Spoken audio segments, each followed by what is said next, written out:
have a new player at the table, Cargraph. Yo, yo. Welcome to Hello. the team. Yo. Hi. Yo. You already know that. We got a packed house tonight. Yeah, we I'm do. not a dummy. Yeah, you too. But it's gonna be fun. So, if someone would just to save my voice a little bit, go ahead and fill in our friend Samson on what's happened since the vampire incident. A lot. Well, let's see. Darius soloed a fucking pirate ship and blew it the fuck up. I think I was there for that. Okay. Or was it another pirate ship? No, it was the same one. I'm in a We love triangle.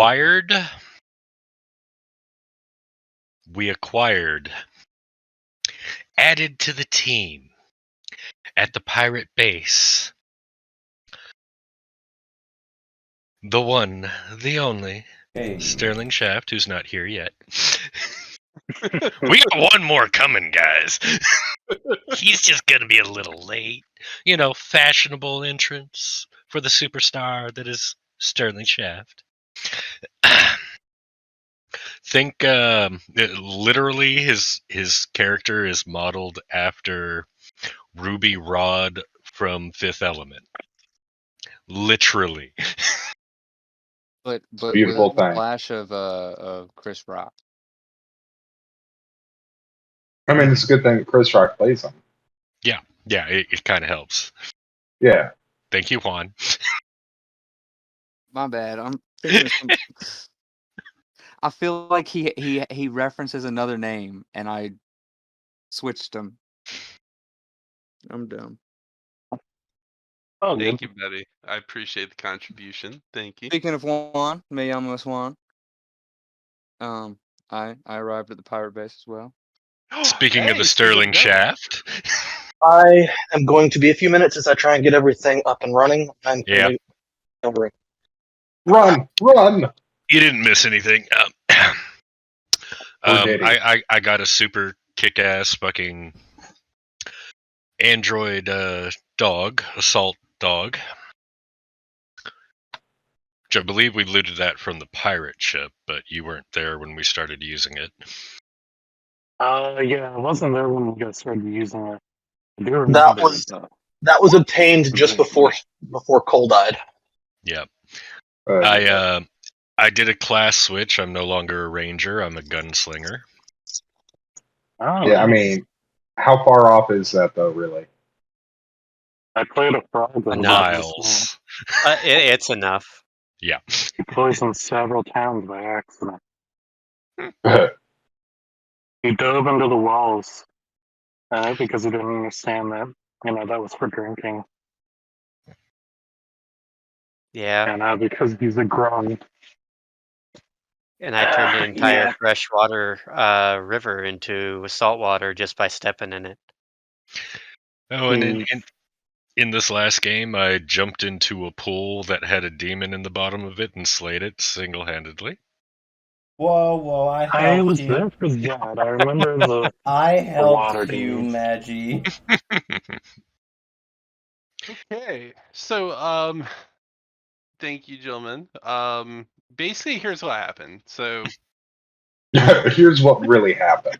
Right. It was They all a went to- dream. they went to the pirate base. They fucked shit up.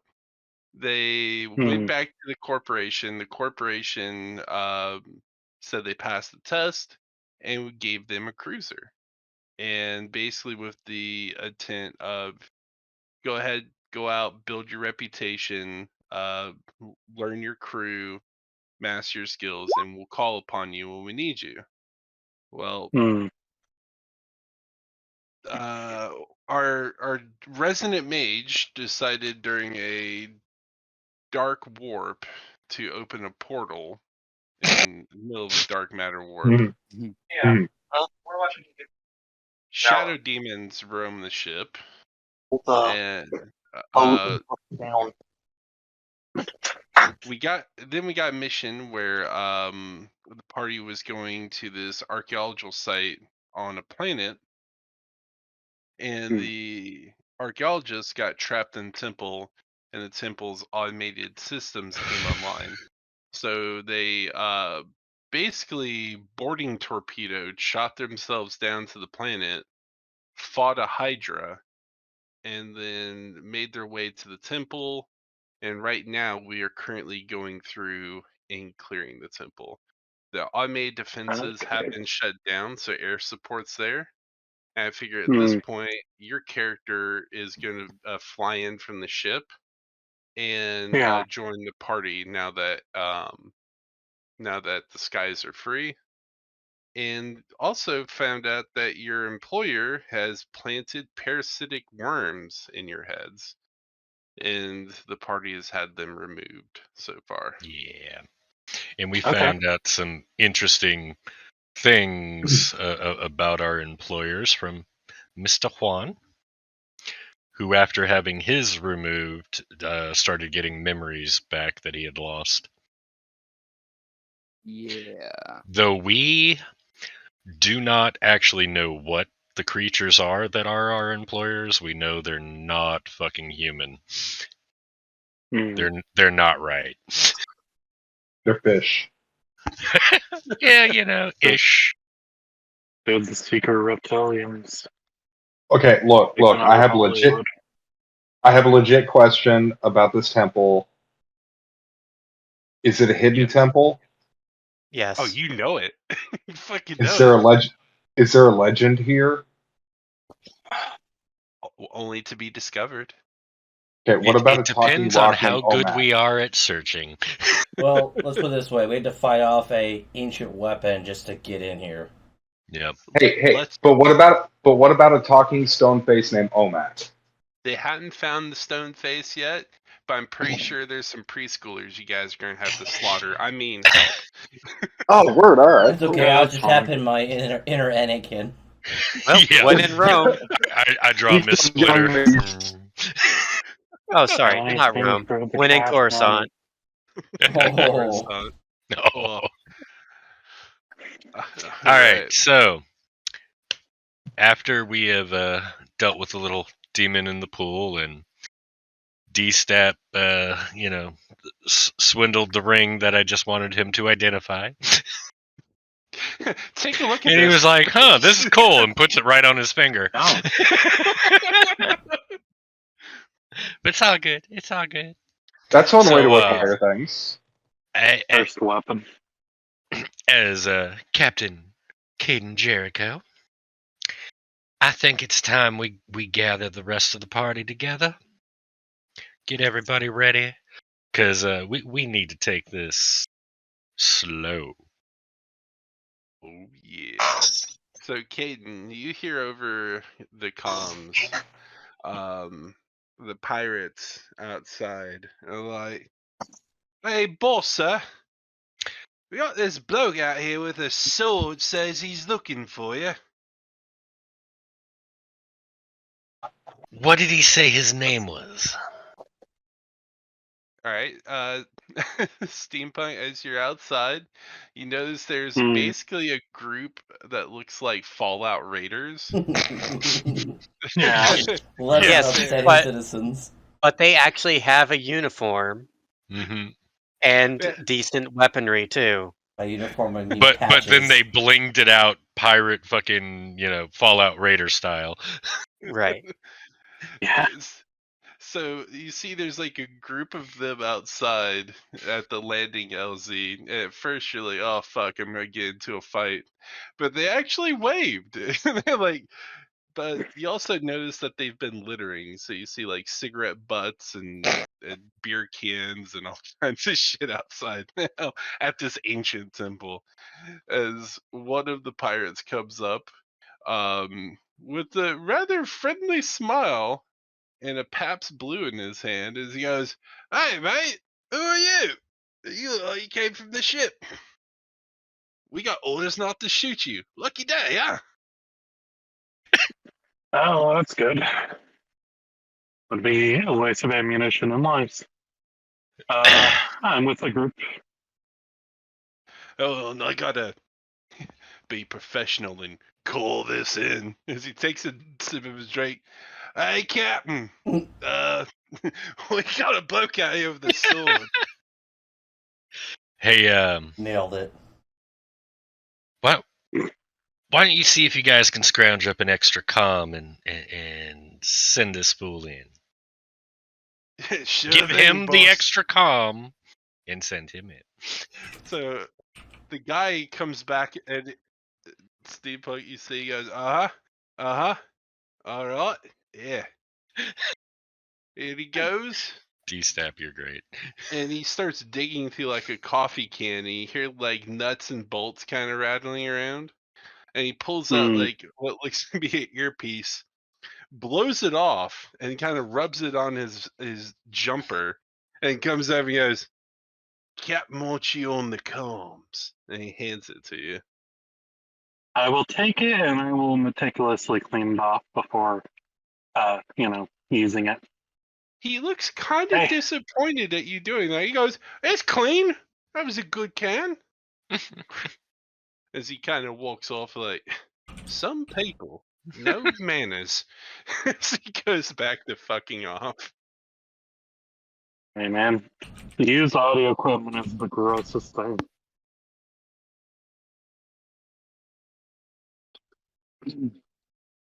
All right. Hello? And I'll speaking of the comm.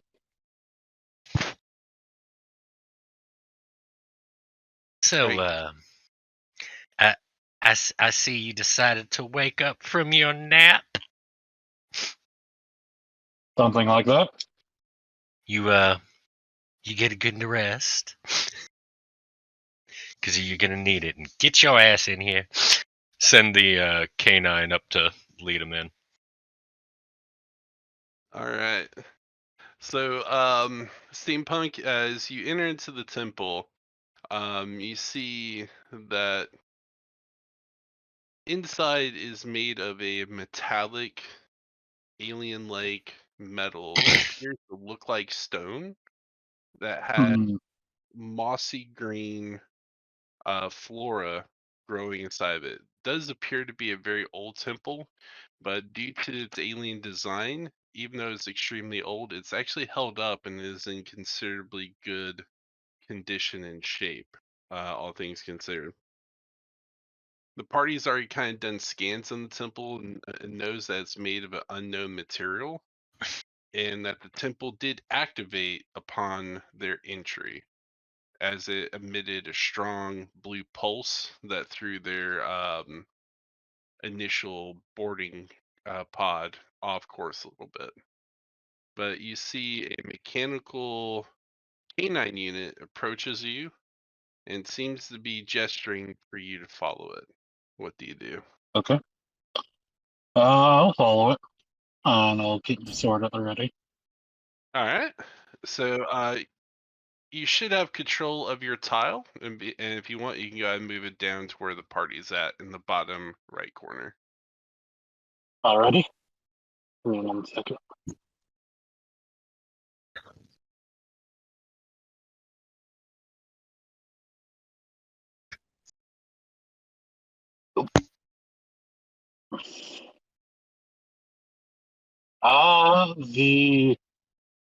The Roll20 map is just blank for me.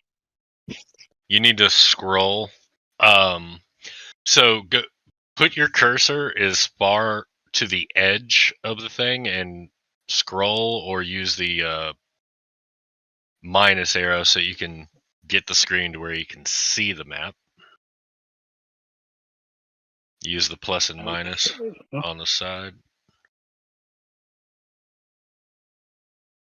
There it is. Yeah. Thank And you, sir. lead yourself down here. Now, it will actually work for me. Roll20 does not like me sometimes.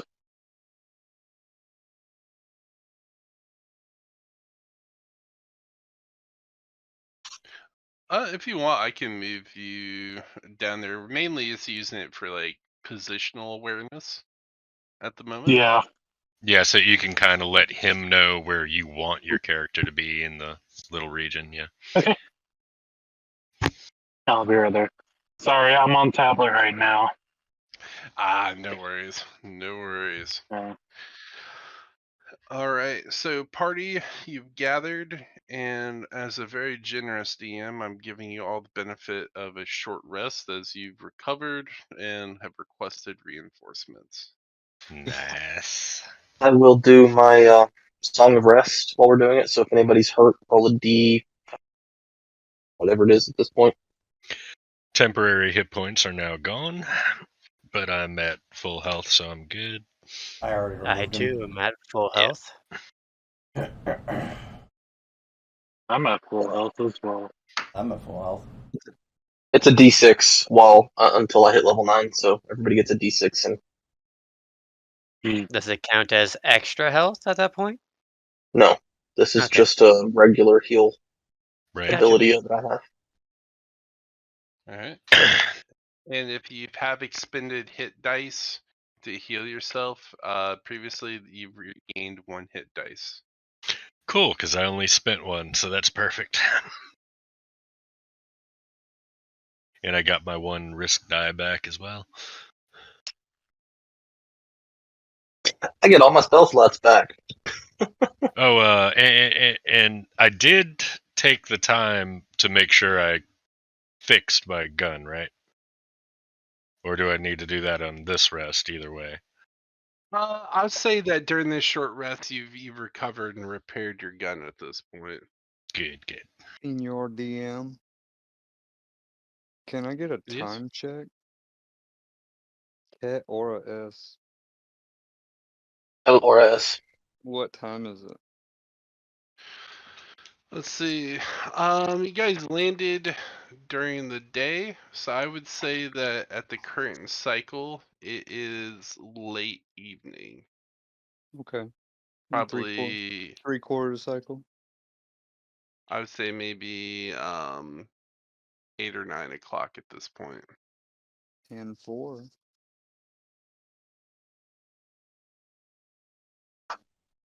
No, he said 8 or 9 o'clock, not 10-4. Smarty pants. All right. Right.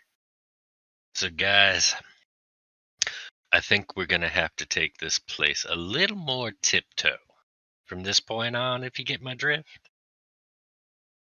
I turn back and look at the big hole I just blew in the wall. You sure about that? Okay. Smartass. What I mean is, I think we need to watch out for booby traps. Sterling Take it perked up just a slow. little bit. Hmm? Sterling perked up just a little bit at your verbiage. You could always let you do it. I'm sure you can. Trap. He said trap. I'm worried about traps.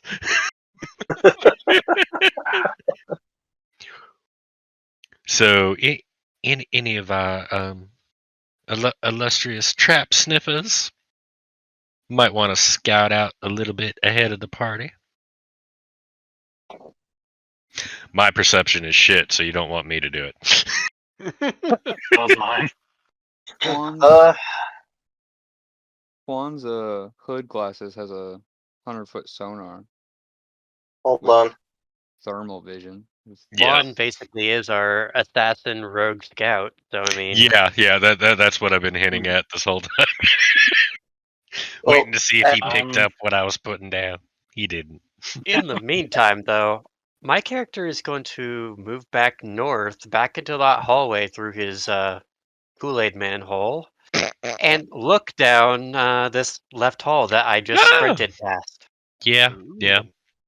So my AI has a +11 to stealth, a perception of +6, advantage on smell and hearing perception checks, and is competent with these tools. Oh hell. Nice. Yeah, my K9 has a wisdom of 16, so All right. Well, just he be should have careful. pretty decent perception, but yeah. pets can set off traps. Just be well aware of that. But first person who did act was Redacted. So, Redacted, you went back to the Kool-Aid hole that you made in the wall, and you see the door that's being closed that the archaeologists were hiding in, that you've already explored that room. And then you see to your left a closed door of a room that you've not explored yet. What would you like to do? Well, first I'm going to calm back. Hey guys, I have a hallway that ends in a door. You guys want to open this or move a different direction? You know what? Let's check it out. All right. Who's going to approach the door? Well, I'm going to approach the door and I'm just going to press the open button. All right. As you approach the door, earlier, you remember the statue you successfully spoke and conversed with on last session advised that all doors within the temple were unlocked for you. Yep. So as you approach, you see a illumination of a dragon illuminate on the door, and the door opens before you, revealing the following room. Nice.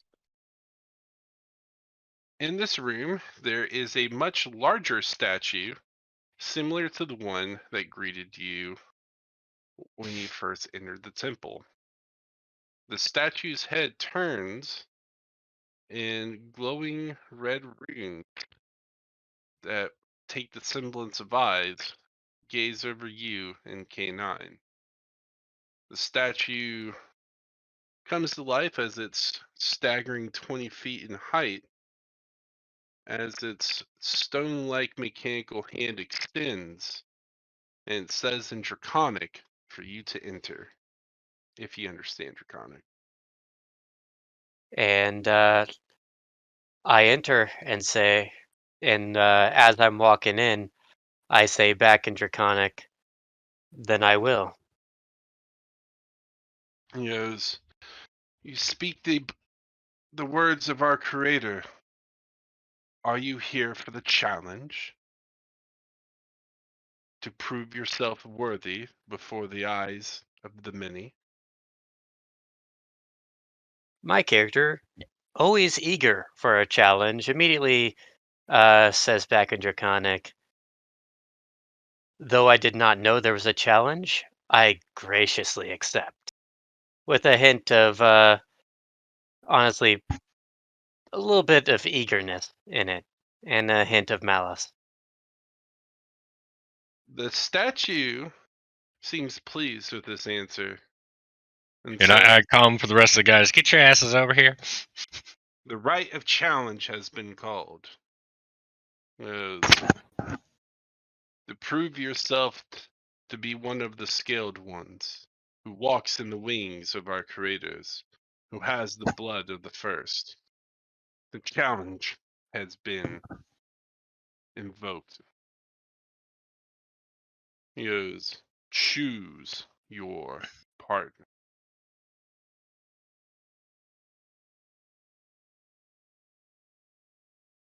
Choose your what? Partner. Choose your partner.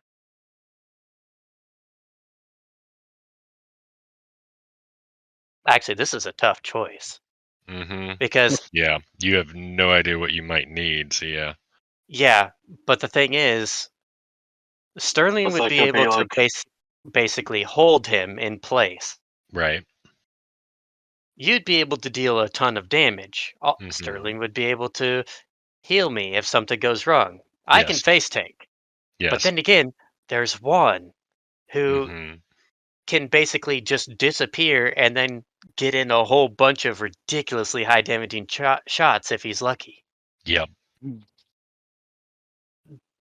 Then there's freaking Uzar. I mean, honestly, I don't know if I'm going to need some archaic bullshit here. it's true. Sorry, Uzar. Yeah, Hey, you win it's some, you true. lose some. It's true. Oh.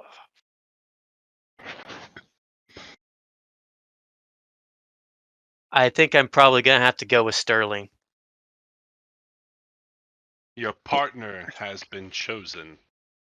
So is written, and so it is told. And Yeah, I fight him to motion the for death. Sterling to stay behind me. Just use me as a shield.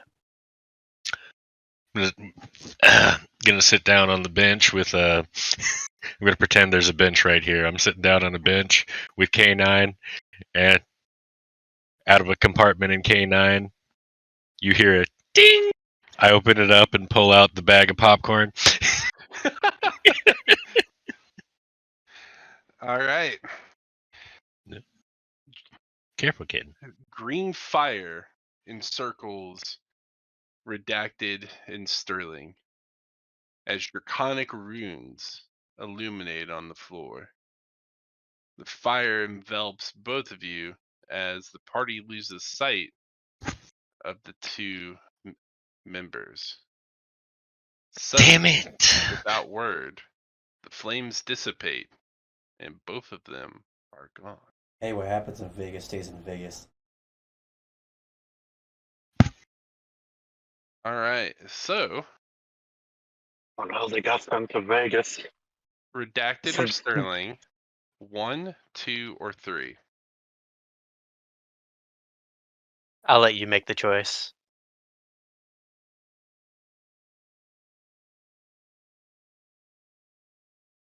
Two. Sterling? He hit the mute on his mic.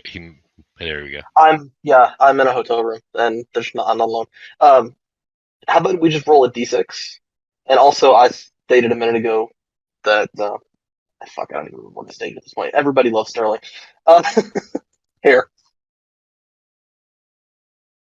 3. Okay. 3 it is. All right, so let's see, reveal area. All right. You are both teleported to a room with a dragon emblem on the floor. In this room, a automaton comes to life. Oh shit, I clicked the wrong thing, sorry. 1 second.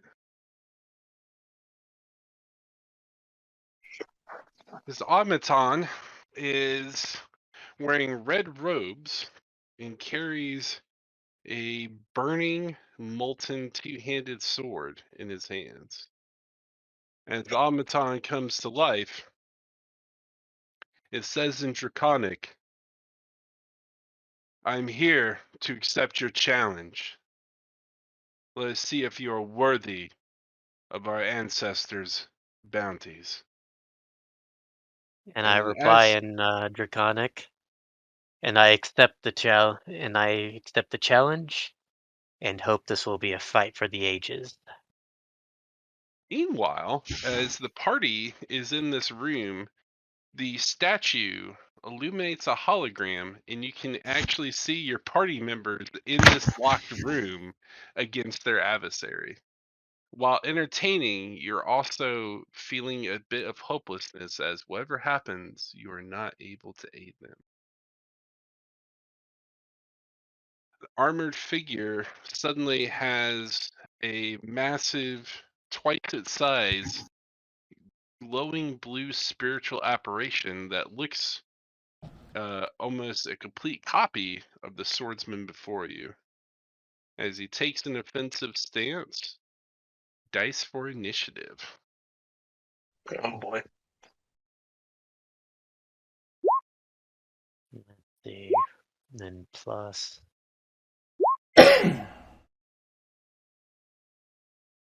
+3. +2 for me. So mine's 16. 16. And 13. Uh, 14. Oh, this would only be at the moment Sterling and Redacted rolling. Yeah, you see Juan, you see them disappear, and then you hear me sigh, and you see my shoulders slump as I'm still munching on the popcorn, looking at the ground. Well, now This there's is a the worst hologram, show so at I've least ever it's like watching the online fight shows. Oh, is there a hologram? Can Yeah. I see their fight? Yeah. Yes. Oh, That- then I'm like, yeah. That massive Yeah. statue is basically shooting like a Star Wars kind of HUD. It's 3D So, that you can see Juan. what's going on. so in that case, instead of what I just said, Juan, you see them disappear, and then all of a sudden you feel a hand bump your shoulder lightly, and there's a bag of popcorn. Want some popcorn? Juan's gonna reach into his suit and pull out his trusty pack of 5 gum. Pull out Suit yourself. a piece and just kind of look over and no, señor. Gracias. And kind of hold out the gum. Chicle. And I'm gonna get on the mic. Hey guys, come up to the room we just went into. You gotta watch this. This is gonna be good. Taking bets on the Spectral one. All right. The armored figure curls his arms back and swings the blade in a wide arc as it leaves a fiery trail in the air. As he swings, 4 rays of fire shoot from the blade, 2 of which going at Sterling, and 2 of which going at Redacted. And I'm trying to block for Sterling. He's directly behind me. All right. Redacted, what's your total AC at the moment? That's a good question. It is ranged, but it is not. It's not ballistic. It's not ballistic. Oh, that's What right. about I fire? wrote it down on. Give me a second. Yeah, you're good.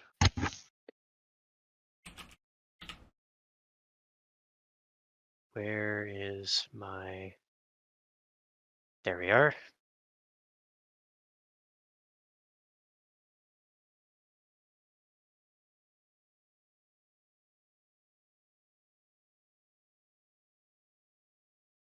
Should be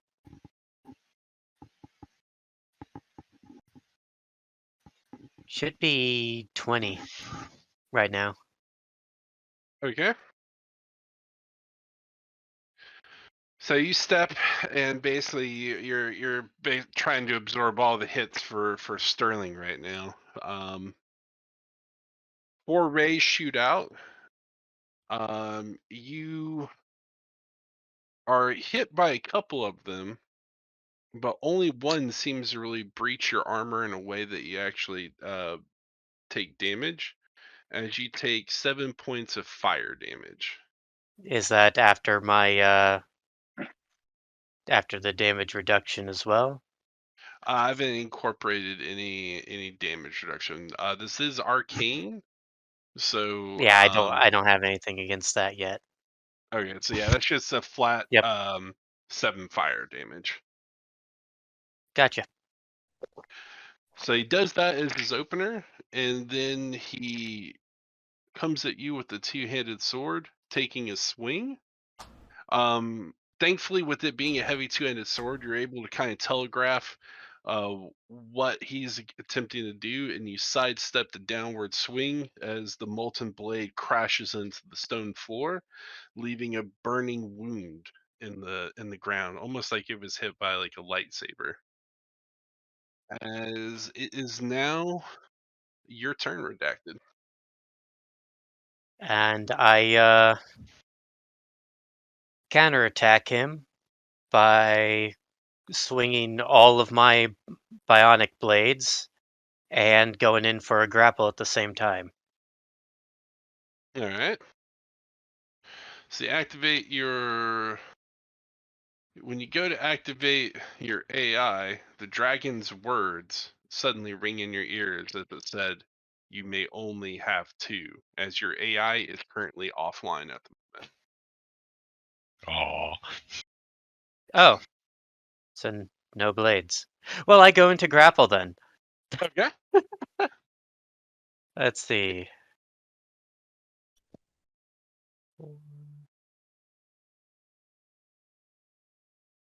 Okay.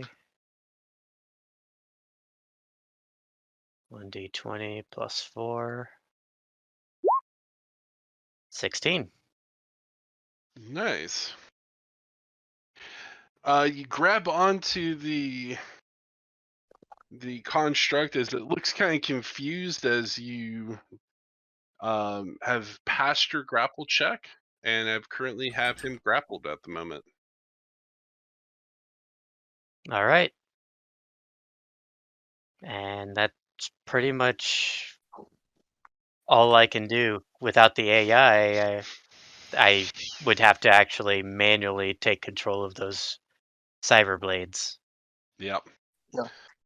So Sterling Shaft is your turn. What do you do? So I am holding my staff mic. I'm going to trigger levitate, targeting the molten sword. It's still gripped in his hand. He potentially would have to do a con throw against it. What's the strength of your levitate? How many pounds is it? Up to 500 pounds. It Okay. lifts something up. It lifts something up to 500 pounds, and I can lift it up to 20 feet in the air. All It right. doesn't necessarily dictate a speed that I yank that thing up 20 feet in the air.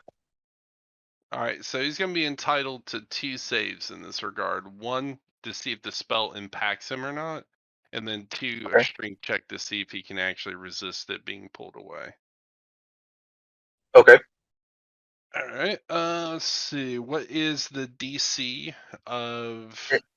The DC of this would be my standard spell save, which is 16. Okay. Because this is not an enchantment spell, so. Gotcha. Okay. So it does impact him. So you are levitating the sword at the moment.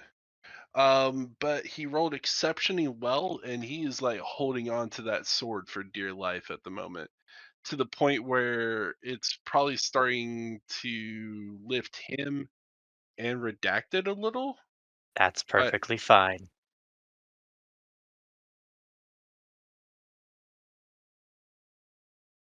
And I'm going to maintain this particular spell for the moment. is that the end of your turn? Yeah, for the moment, yes. All right.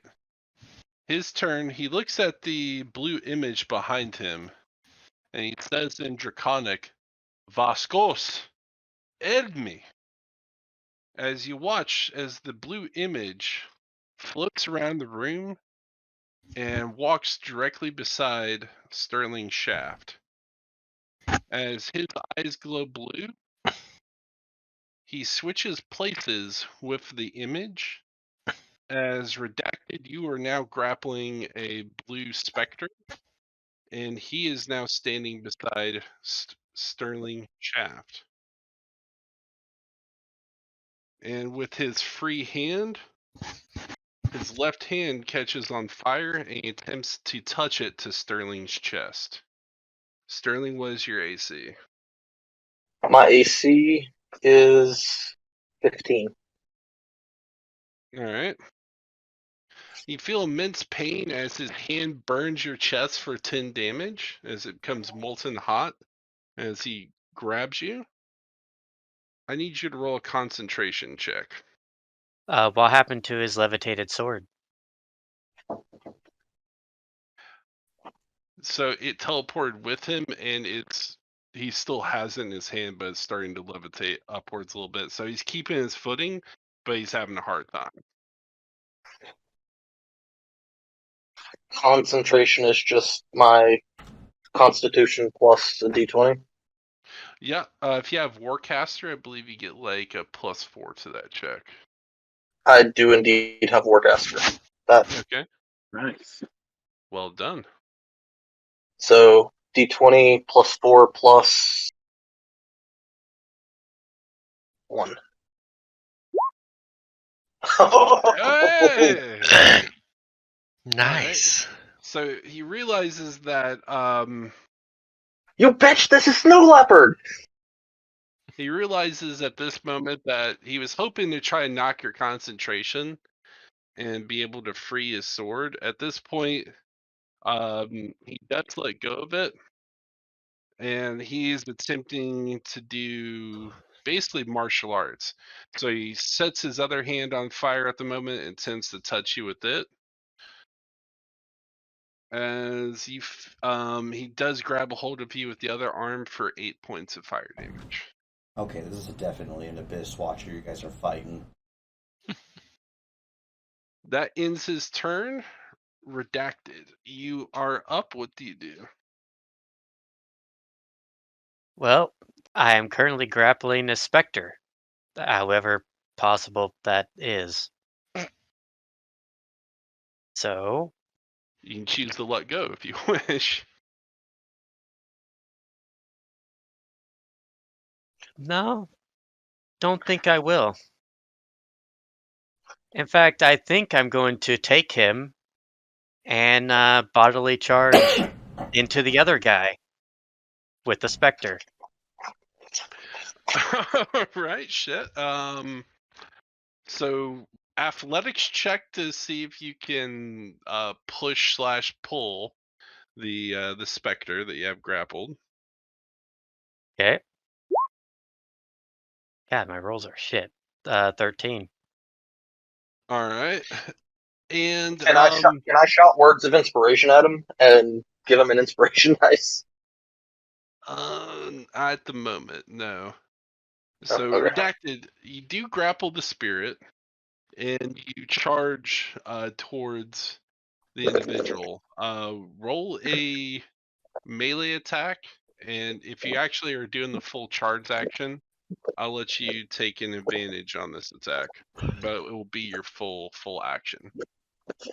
Yep. Let's see.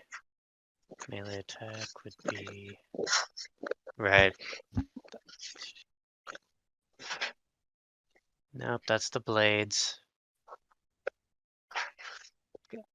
1d6 plus 1 plus strength. Okay. So, That's the damage. So yeah. 1d6 plus 1 plus strength. So here we go. all Yeah. right. Well, 8 let's damage. see if you hit him. So go ahead and roll that melee attack as you're basically Okay. bum rushing with the spirit. And that would still You be grab his strength, right? fingers. Yeah, it would be like a melee attack, so it'd be proficiency Wow. bonus plus. With proficiency bonus, I didn't add the proficiency bonus in. That'd be 2 more. All right. So 10. He dodges out of the way, but you do 8 damage to the specter, and the specter disappears. So what? I ran into the wall with the specter. Pretty much, and it shattered like glass and as it dissipates. All right. Sterling Shaft, you are up next. So I'm gonna try for a twofer thing here. Since All right. he's let go of the sword, correct? Yeah, he's let go of the sword. Is it hot enough to melt through the material of the wall? You don't know. You could try. Give it enough time, probably based on the lightsaber like deal with the floor. Yeah. But that's again, lightsabers are not fast at melting through walls either. Nope. No, they're right.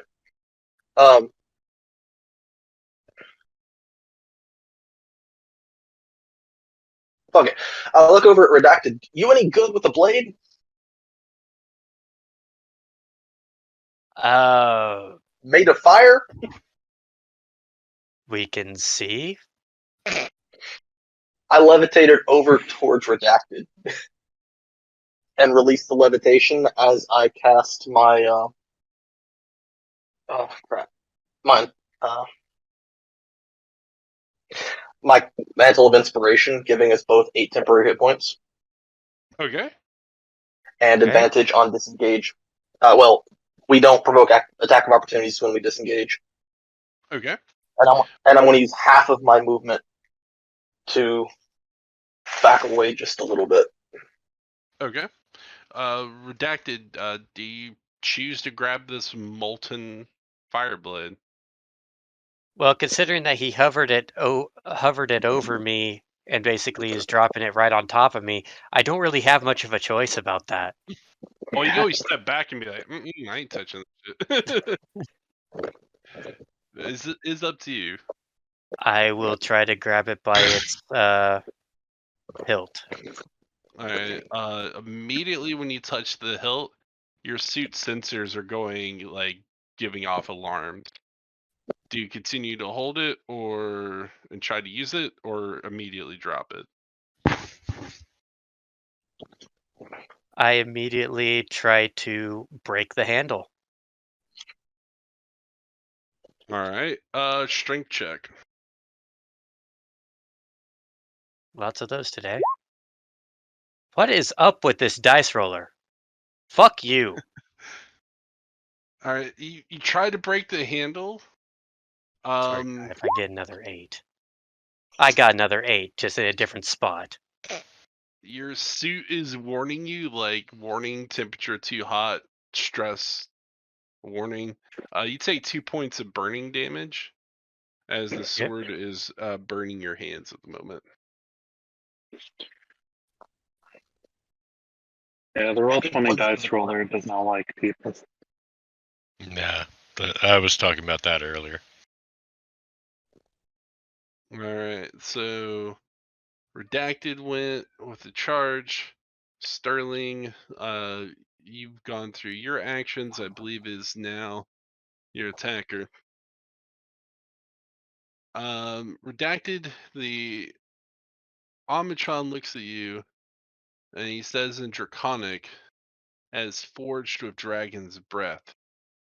You have no chance of breaking that, as if you have no chance of defeating me.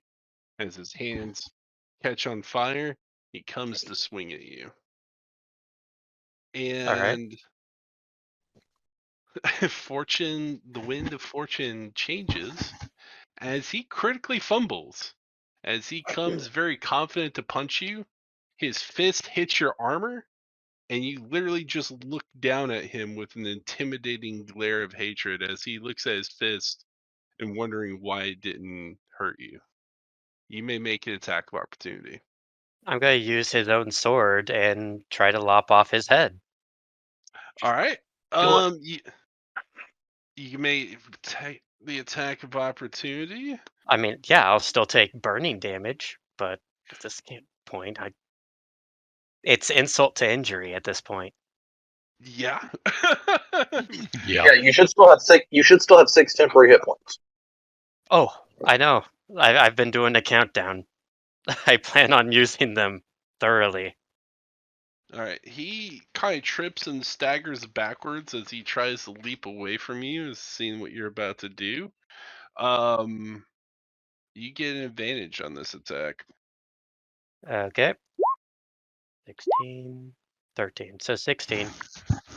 All right. Bring the sword down. It clashes into his body.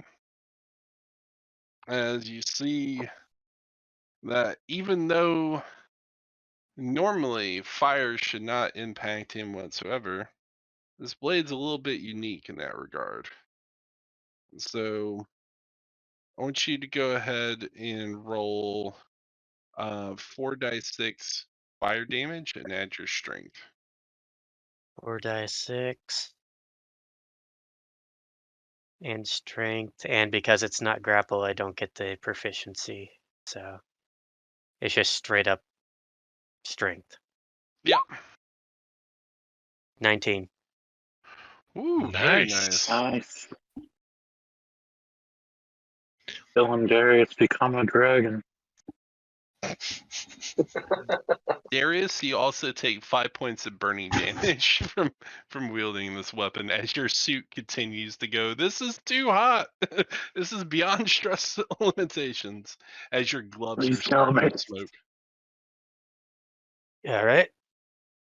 And I'm still just grabbing onto the sword. All right, Sterling. You are up, sir. Okay. Trying to think here. I am going to use another ability from my Folucum Bandori to cast Entangle. And I'm Okay. going to try and target it in such a way that it's not going to get in Redacted's way, but it will try and grab onto our fighty buddy. I'm so sorry. You cut out there for a second. I didn't hear what spell you're trying to use. Entangle.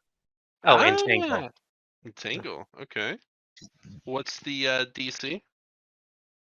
16 versus his strength versus my spell save is 16 because this is another non-bonus spell.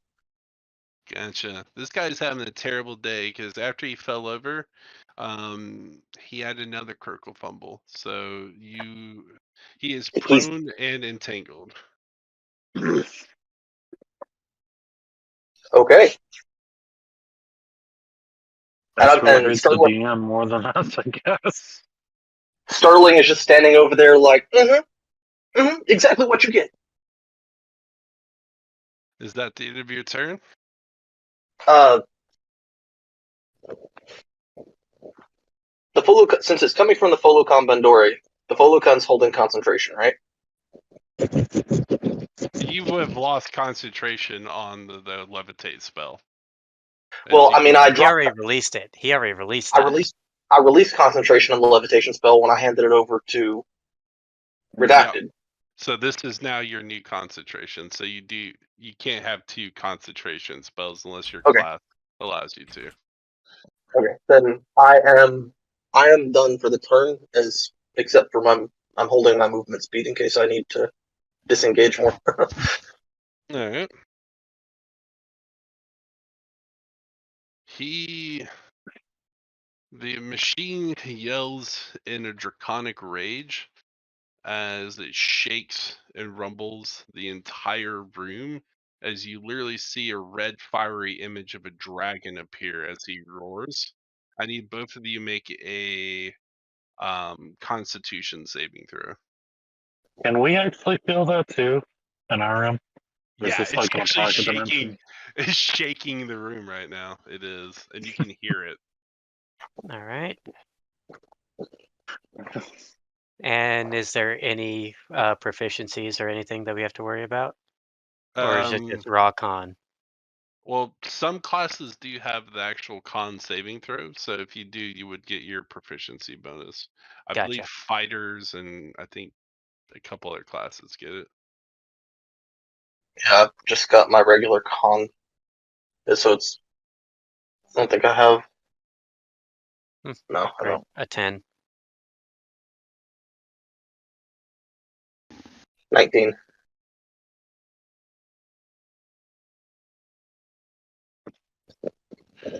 All right.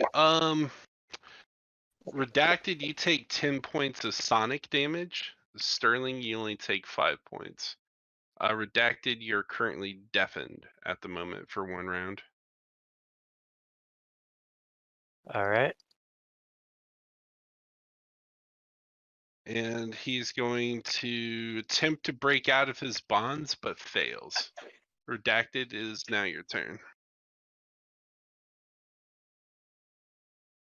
Well, I'm going to do a leaping overhead slash with his sword straight down on his prone body. Somewhere Advantage. between his neck and where his heart generally would be. All right. Go ahead and roll advantage for this attack. Okay.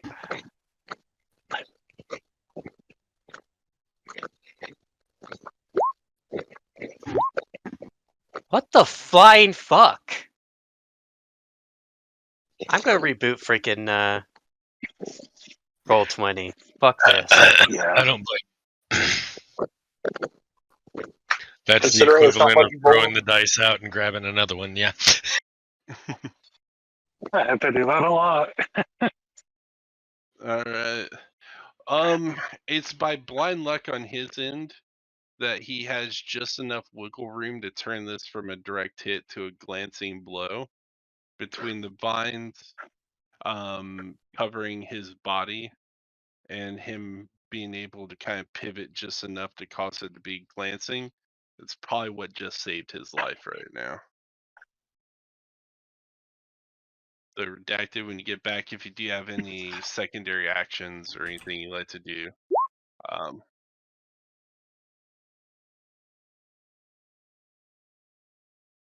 Right in the middle. You know what?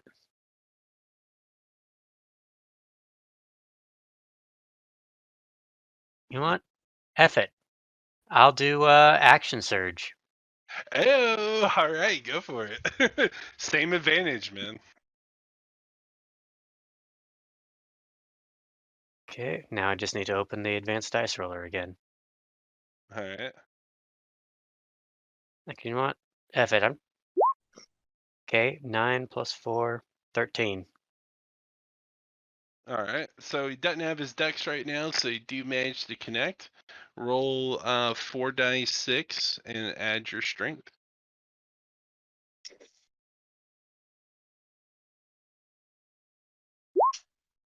$15. All right. Plunge your blade into his chest as he's trying to grab and he's actually trying to grab hold of the blade as he's crying out in Draconic as you are dealing incredible damage to him. As his lights on the construct are starting to flicker, as you see this kind of blue glowing liquid is starting to pour from his chest.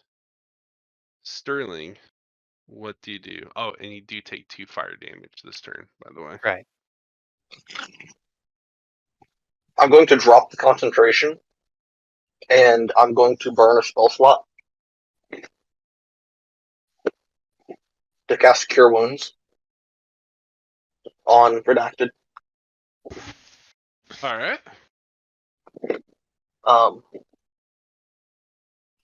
And I'm actually going to cast it on him as a second level, so he gets 2d8 plus my spell modifier, which is,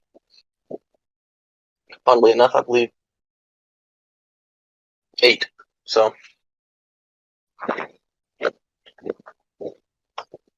All right, go ahead and roll. I will roll for him since we know his. You get 16 health points back, and then I'm going to use my bonus action to cast another Mantle of Inspiration, burning a second Inspiration dice to refresh both of our temporary hit points back up to 8. Impressive. Very nice. Very nice. Well played. Well played indeed. Is that the end of your I turn? will. That is, in fact, the end of my turn, but the concentration is down, so he gets his next action if he decides he's standing up. If he can still stand up, that would be his next action. I still would get an attack of opportunity. Mm-hmm. I will be right back. He extends his left hand out as you see a image projects across the room of a flickering spiritual version of himself as he goes Voska as he switches places with that image as the specter is now laying on the ground and he is now standing across the room wounded. Considering my blade's still in this now spot where the specter is, would the specter instantly pop, basically? I'll allow that. That makes sense. So the Spectre shatters as he holds up both of his hands. Wait a minute. Technically, since I have Warcaster, does that not provoke an attack of opportunity from me since I can cast at range? He also has the ability to cast in combat. And it didn't require him to stand up to do such. I know, but with him moving, though. It's teleportation, though. It's teleportation. It's instantaneous, not exactly movement. Okay. It'd be like if you misstepped across the room. Okay. But good question. Good question. He holds both of his hands out as he shoots a cone of fire across the room. I need both of you to make a dex save, or depending on how things are lined up, redacted, you could choose to forego the dex save and absorb the blast for Sterling. I'm going to definitely be absorbing the blast for Sterling. I am a all right. tank first and Nice. foremost. All right. You do get in my book a point of heroics, so that's pretty bad. So you take 13 points of fire damage as you absorb the blast as he's kind of shooting out a cone of fire. As he says in Draconic, "Why won't you burn?" Redacted, it's your turn.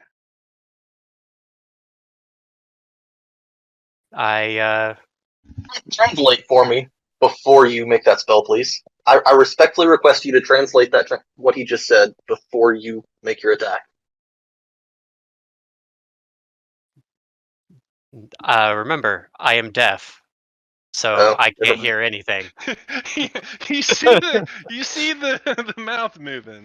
Go ahead. Go ahead. That's okay. Go ahead. That's okay. I have another idea.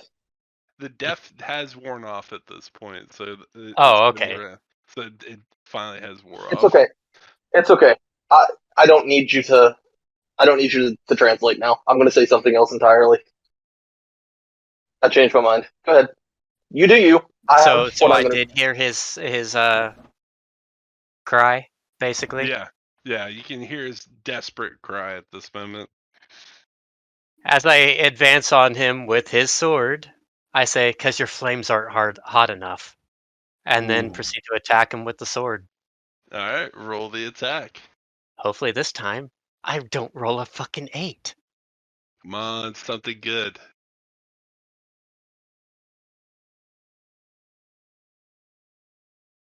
$18. Hey! It still is a fucking 8. Roll that damage. 46. Yeah, 46 plus strength. 21. Whoa! All right, so you're like, because your flames are not hot enough as you run through this column of fire. Using the flaming sword, you cut through the flames as you can actually see your opponent.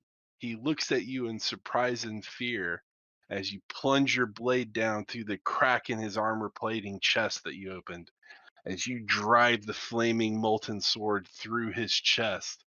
And right as his lights fade from his eyes, he actually closes them and smiles as if he can finally rest now. As you find yourself standing back in the room with the party, the flaming sword disappearing. As I was from your killing him, hands. I just whispered, "Well fought." And Sterling goes, "I'm the only bitch allowed to drop hot flames here."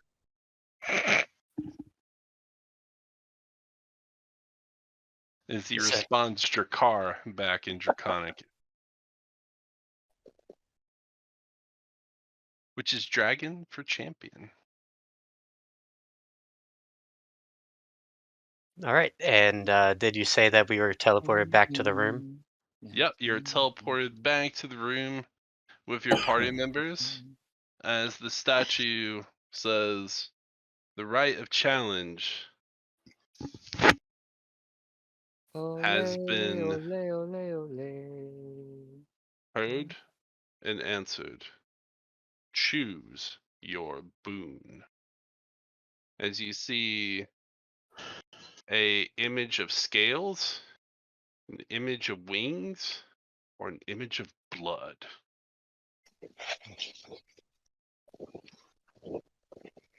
Give me a second. Actually, I'll let Sterling go first, because technically, or it's was for it both just of a you. challenge? Okay. It's for both of you. So whoever you pick is going to be for both of you. So think amongst yourselves.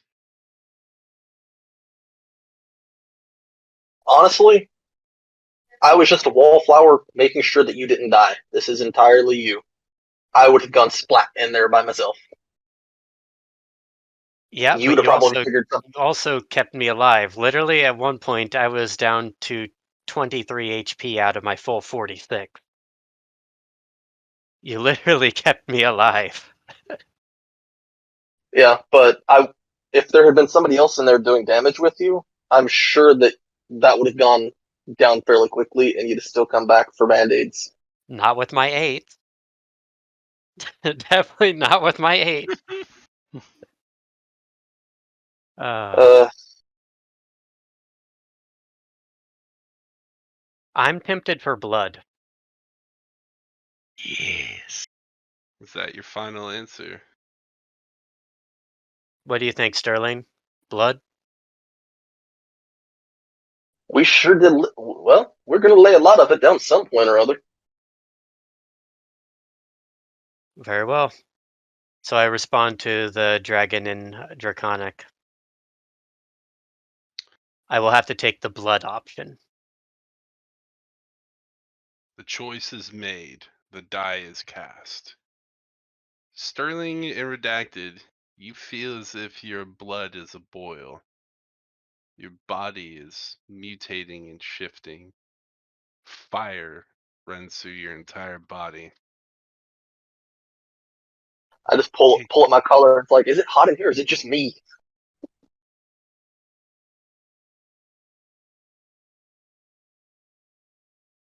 Give me one moment here, and I'll explain to you what happened to you.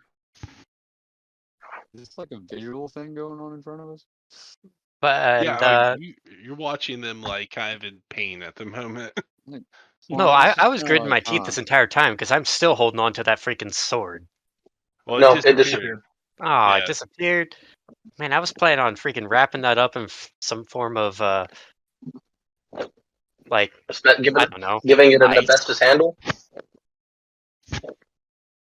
I was just planning on taking that as a keepsake. Damn it. I mean, you probably still have some of that blue goo on your boot. Maybe. And I mean, maybe if there was a pattern to the handle when it burned your glove, it etched it into the palm of your hand. Oh, it more than did that. I'm pretty sure my gauntlet will need to be thoroughly repaired because it melted through part of it. All right, gentlemen. So you are now, wherever your base race is, has also been added. You have draconic blood running through your veins. Specifically, fire dragon blood. So you have red dragon blood running through your veins right now. Okay. Breath attack. So, of the choices you made, you guys actually made a really good one. So well done. So Sterling and Redacted, for bravely surviving the rite of combat, you both get a strength score increase of 2, a charisma increase of 1, and you can now breathe fire. Quick question: my charisma increase of 1, does that take me over 20? Yes, it can. Okay. And another quick question. Since I spoke to you about this earlier, I already had Draconic bloodline. So what would this do? Is it just the same? Oh, This actually awakened like that ancestral blood for you.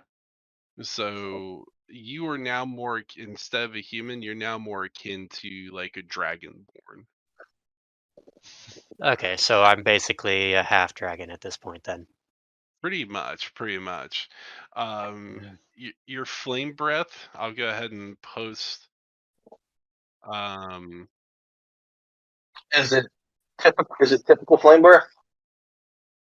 Here is the mechanics.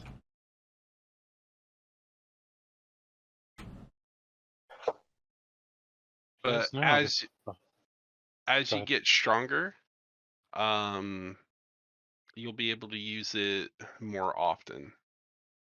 Eventually, you'll be able to roll a dice 6 and have it recharge. But for right now, seeing how you're fledgling and still learning it, you can only do it after a short or a long rest. Sterling really going to be spitting hot tracks now. He spits hot fire. Hot fire. His words Additionally, do more than hurt our feelings, they burn too. you have resistance to fire. And you now, if you didn't already, you can now read, write, and speak Draconic, even if you didn't know it beforehand.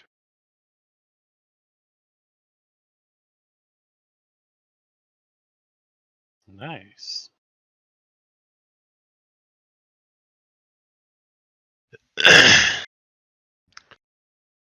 Is the temple accepts you as champion. There's still 2 trials remaining before the sacred vault can be opened. Well, sounds like we're up. Come on, K9.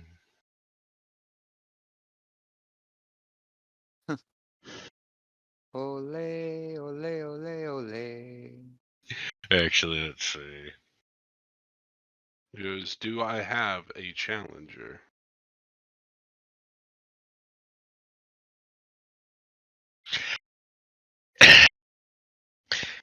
Well, I'm your huckleberry. Very well. Who is your partner?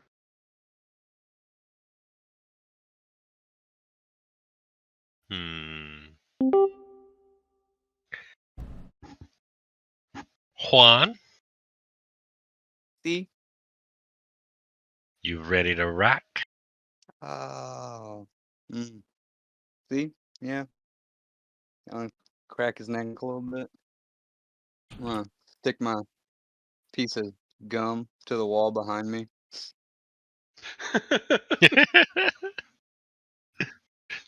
I stashed oh. popcorn back in K9's chassis compartment. Let's go. So, 2 orbs appear before you. One is blue, and the other is white. Which orb do you pick?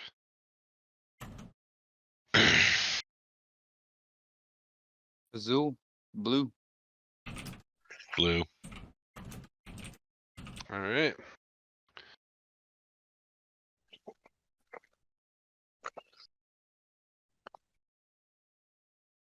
I'm gonna go sit over next to K9 and be like, "Hey, can I get some of that popcorn?" K9's compartment opens. He looks at you, and out of his speakers, a robotic.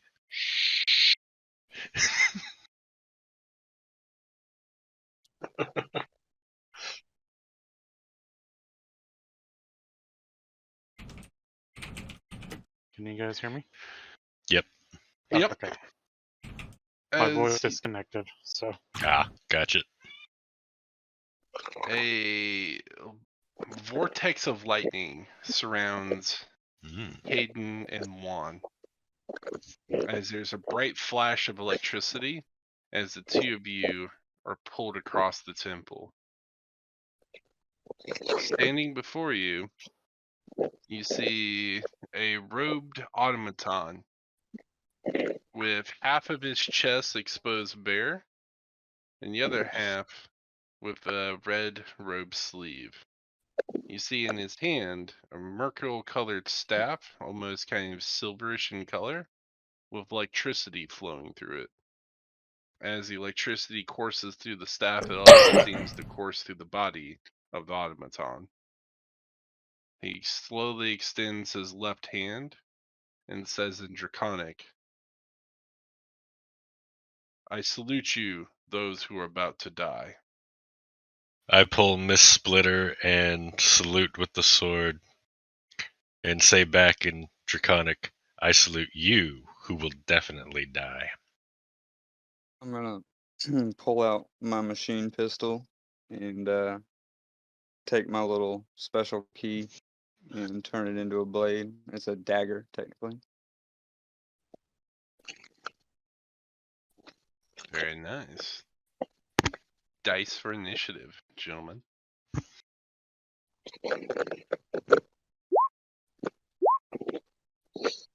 Yep, so 11. Not good. Big rolls you have tonight.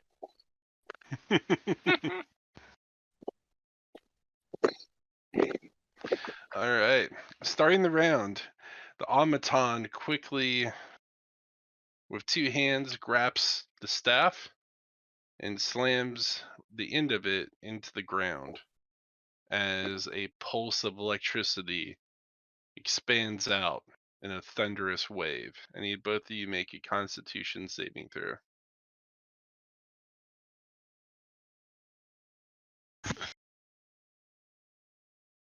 Do you add proficiency to that, or is it just straight the dex? If your Or class con. is proficient, then yes, you would. Just a deck. By the way, That's- Maggie, I have no idea what my class's proficiency on saving throws are. I'll have to look that up. Yeah. quick question. Mm-hmm. Do you have the popcorn or does your dog? The dog.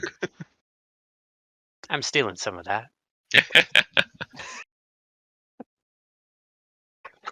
If K9 gave me some, I share the bucket. All right. So you guys got some. I'll let you describe the popcorn. I know some people. No, are no, don't salty. worry about it. It's enough of a sideshow. So Right, yeah. yeah, go ahead. Dexterity and charisma. So no. All right. So just straight. All right.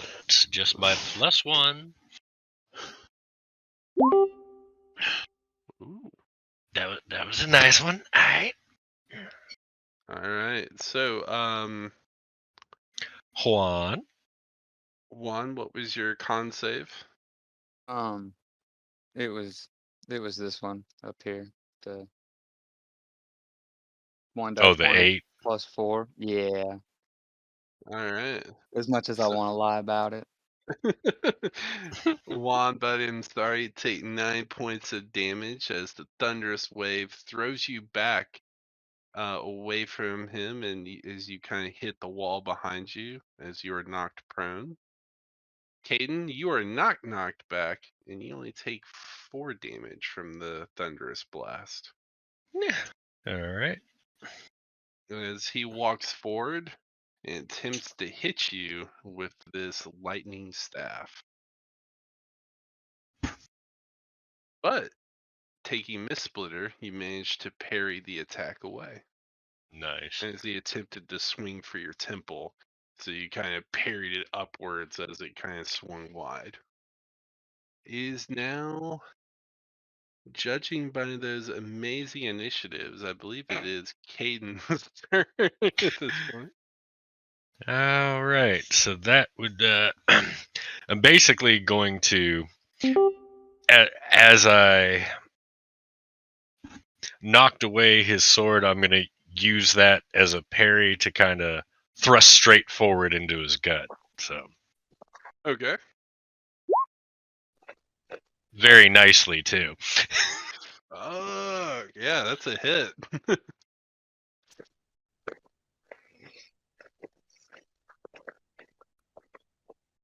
So let's see. We get.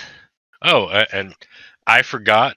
Doesn't matter because I hit him anyway, but I forgot to add the +1 of this sword to the attack. Oh, yeah, definitely for future, definitely want to add that. Yeah, I gotta remember that, but let's see. Okay, so we are 1d10 plus the 1. And what's the other thing? And if I hit, yeah, or I hit, and then a 1d6 for the lightning. He is not fiend, correct? That is correct. And that was not a critical, so okay. So 1d10 plus 1. No, that sucks. And Alright. the 1d6. So 8 points of damage. Alright.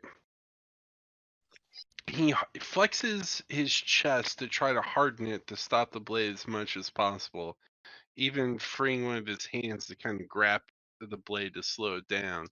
His electrical body retaliates, though, as you take 2 points of electricity damage upon striking him, as he kind of pushes the blade back and says in Draconic, "You'll need to try a lot harder than that, Vaskari." I Which reply is in a slang for human. Yeah, I reply in Draconic as I swap the sword for my repeater. Oh, don't worry, I will. Alright. Is that your turn, or do you Yep. have a secondary action? No, because I did the sword instead of the guns. I don't really have another. I'm just gonna stand my ground with the gun out, but now I'm one-handed with the repeater. Copy that. Copy that. 1. You were up, sir. So Juan is he's prone right now. We're Yeah. prone. So without getting up, I just want to aim with my right hand, which has a machine pistol in it, and I'm gonna aim directly for his head and squeeze my trigger. Copy that. Roll your attack. Die 20 plus 2. What the hell? Alright.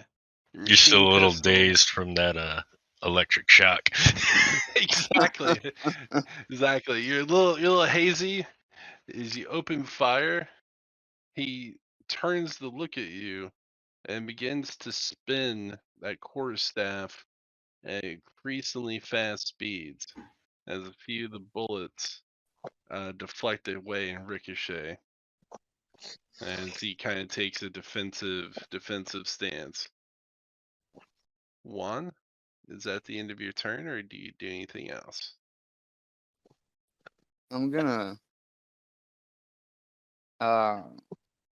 sidestep, like I'm gonna kind of stand up and sidestep over this way, holstering my machine pistol and key,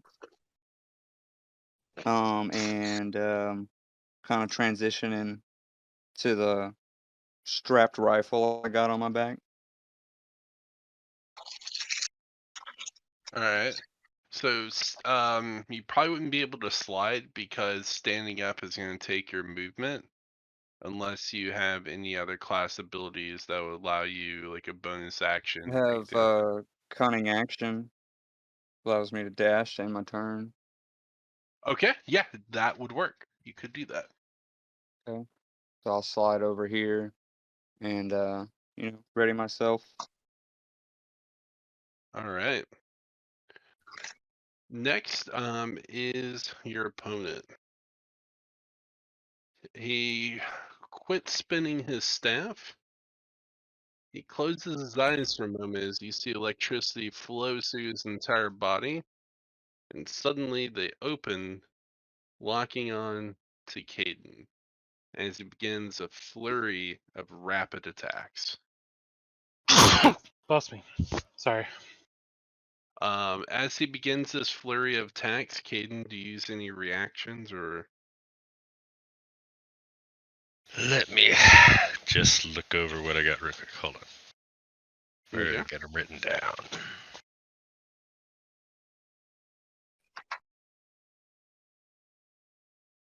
God, if I had been in that fight, I would have been at a huge disadvantage.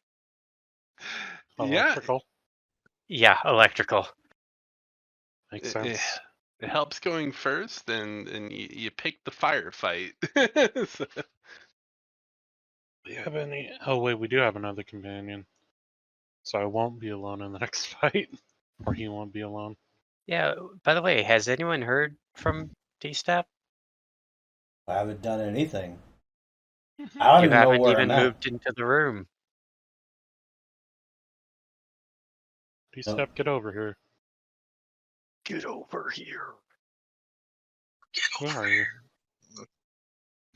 All right, I'm going to expend a risk Up die wrong to room. use. Wrong room. I'm going to expend a risk Dstapp said die. I'm going to expend a risk die to use Skin of My Teeth, okay. which allows me to dodge out of harm's way at the last second. You add the risk die to your AC against the attack, potentially causing it to miss. So let's see. Risk die is a D8.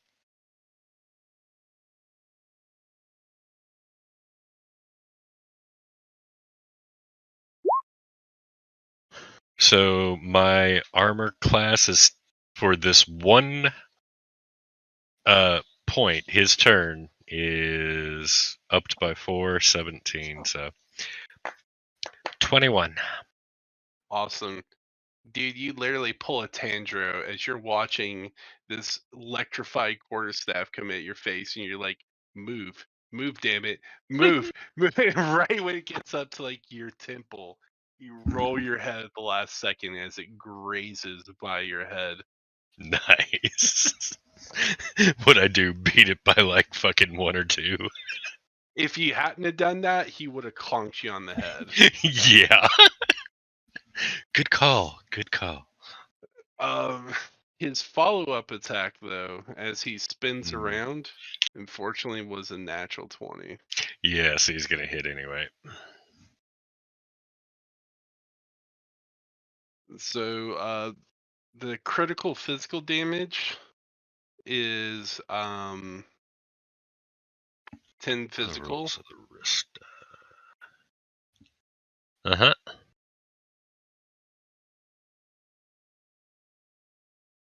And 10 electricity damage.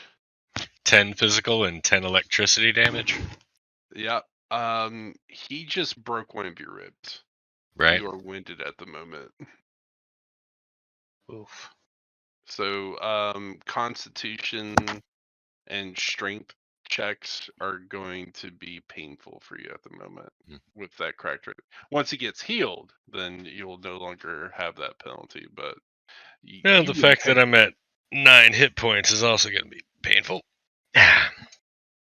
And his last attack on his flurry of blows, you dive out of the way as he tries to do an overhand swing, and the staff rings against the floor, making a very loud, audible noise.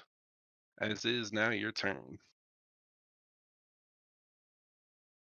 Well, of course we're using the repeater now, so let me set this up. He looks at you and he goes, Pain. There's no need for you to die needlessly. Surrender, as other lesser creatures have. And I reply, Draconic, well, let's see, my answer is an 18 on the first shot, fan the hammer, Let's see. So the second one was a 6, unfortunately, and the third was a 5. But I got an 18 on the first one. So that is 2d6 radiant.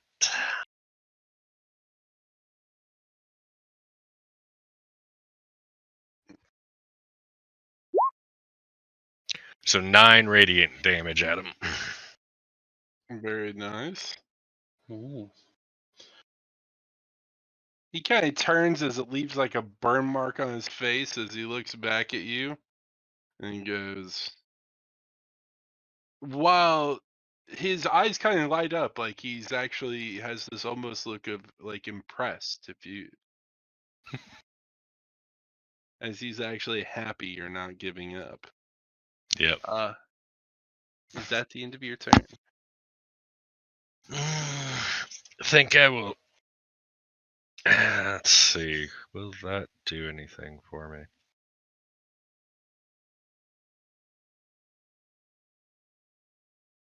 Yeah, that's when they.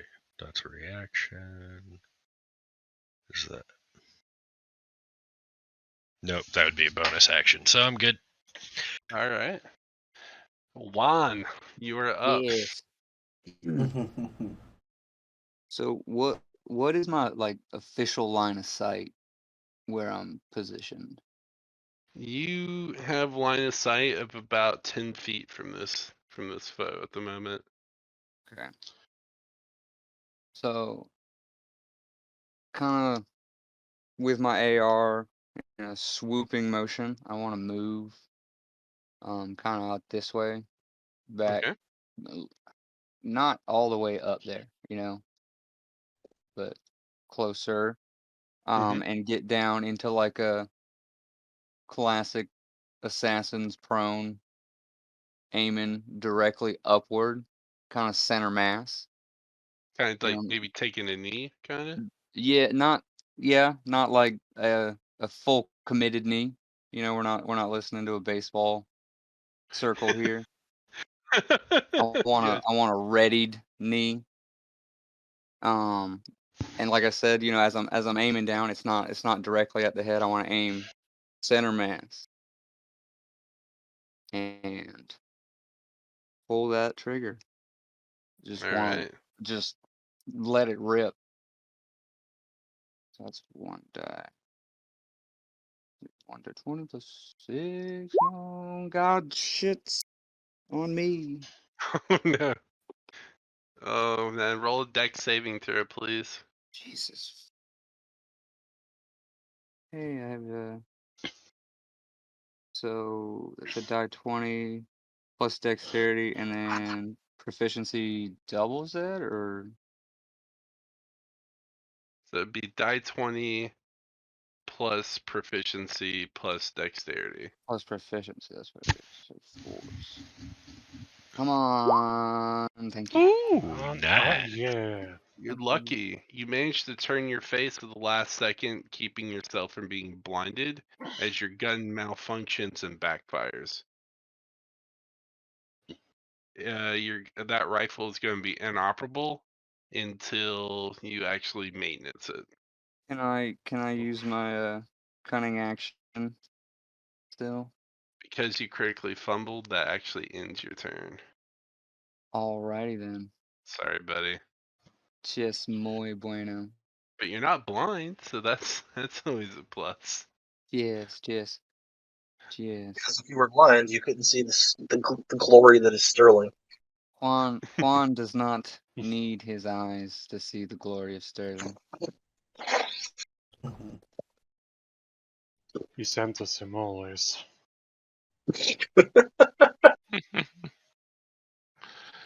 As your gun backfires, your opponent uses this opportunity as he jumps and leaps across the room. 17 on dice for jump check. As he jumps and wall runs, he attempts to come down and bring this two-handed staff down on your head as he's attempting a stunning blow. Juan, I need you to make a Constitution saving throw.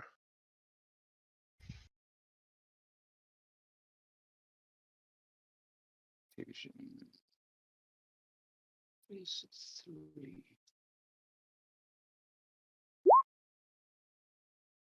All right. You take 7 points of physical damage and 3 points of lightning damage as he hits you square on the head, and it fucking hurts like hell. As he tries to channel his ki in to disrupt your mind. But thankfully, your mind's already kind of crazy right now, so you're actually able to resist the stun. Can I react with a Blood Fury tattoo? Yes, you may. So when I spend a charge and use a reaction to make a melee attack against that creature with advantage. Because it's with advantage, that would prompt sneak attack. And you could also, if you did want to expend another charge, have the necrotic in there as well if you so choose. Let's blow.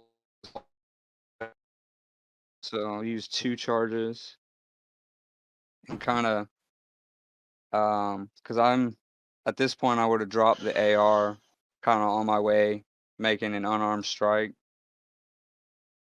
Yep. Wait, okay. So that died 20 plus 6. So I gotta roll a die 20 for the initial attack. Yep. The react. Okay, boom. That's my unarmed strike, die 20. Well, you get advantage, so roll again. Little better. A little bit. And then sneak attack. All right, so I need you to roll your unarmed damage first. 1 die 4 plus 3.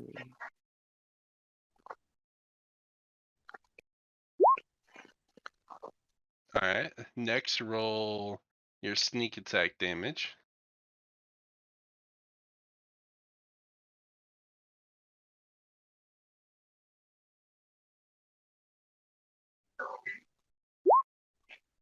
Oh, god Nice. damn. Oof.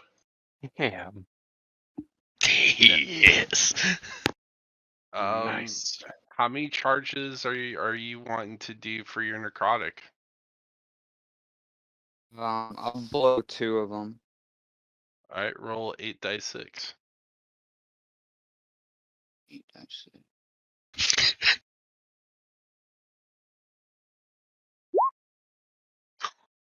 Well, damn. All Yeah. right, so I think you expended 4 charges total. 1 for the reaction opportunity, and then 2 charges for the 8 die 6. So only 3. Okay, so 3. Oh, All 4 right. total because you used 1 last session. Yes. Yep. Bring me to 6 total. Yep. All right. So, Caden, you're sucking air right now, man. You're doing everything you can to stay on your feet as you watch this guy run across the wall. Like, oh fuck, he can do that, and just comes down and just clobbers Juan in the head, and you see his head go down for a moment, and he stands there kind of triumphant, like, all right, I got this in the bag, and you just see like just this darkness exude from Juan as his eyes are almost just overshadowed in black. As you literally just watch his right hand be an open palm as he shoves it through the chest of the robot. Not even like looking at him, just this complete dark aura. As you watch as there's an explosion on the other end, an explosion of blue internal liquid of this Omicron, and like silver and copper and gold colored mechanical clockwork pieces just spray over the wall like he just took a point blank shotgun blast. What do you say, Juan, upon completing this deadly blow? I'll just, hold the position and look up. Me llamo es Juan. Upon My saying father that, preferred to die. there's just this gust of wind as the creature's eyes are kind of wide for a moment as he slowly kind of falls backwards as the blood just sprays on the wall. As you literally see in the writing on the wall in the blood, es Juan. As he hits the ground with just this massive hole in his chest. And the last thing the creature whispers in Draconic, what is Juan? As his lights fade from his eyes. The fuck is a wand? One of what? Juan too many. One of many. So, my necrotic damage gave me a ridiculous amount of HP. So I come back, just kind of brushing off the dust, the remnants of what just happened. Oh yeah, that's right. So it's like that. You got like that Titan regeneration going on, dude. Your just arms just smoking, covered in blood right now. And I'd like to reach back up and grab my gum and just start chewing that again. Look around and say, "S one more, S one more."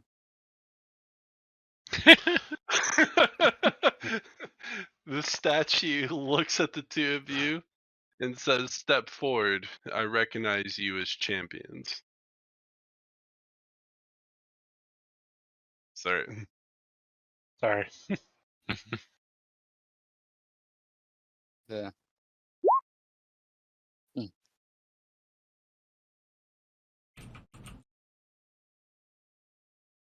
As champions, you may receive the boon and blessing of the temple and have one step further closer access to the riches that lie below. As you see 3 images appear before you: scales, wings, or blood. Well, Juan. Uno, dos, o tres. Total cinco o seis. Alas, me necesito wings. I need wings. You want the wings. You need Juan necesito to fly. You need to let Juan fly. My Latino heat All must right. be spread All right. free. For you, Juan, we go wings. In Draconic, I tell it wings. New Wad looks likes Buffalo Wild Wings. He's just hungry. You know what'd be funny? Is if you chose wings and he literally just hands you guys a platter of Buffalo Wild Wings. Eat up. This man can breathe fire. I'm gonna shit fire for a week. Where's the balance? Right. He gives you wings, but they're very tiny. You're still able to fly, but it's like against scientific, like whatever, like bumblebees. You just kind of bumble around. All right. So, dragon's blessing courses through your veins. You have resistance to electricity damage. You gain +1 on 2 stats of your choosing. And you gain the ability to fly as electrical wings can sprout from your back that appear like blue dragon wings, only made of electricity, that allows you to fly at a speed of 60 feet per turn with perfect maneuverability.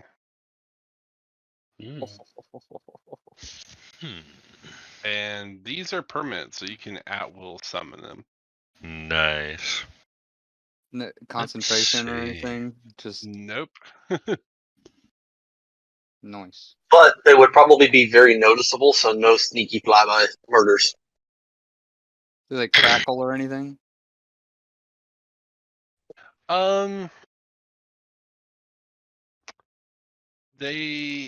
They're meant to be more like draconic wings, so they're electricity, but they're not like super loud or anything like that. Hold on, let me see. I'm gonna send a person.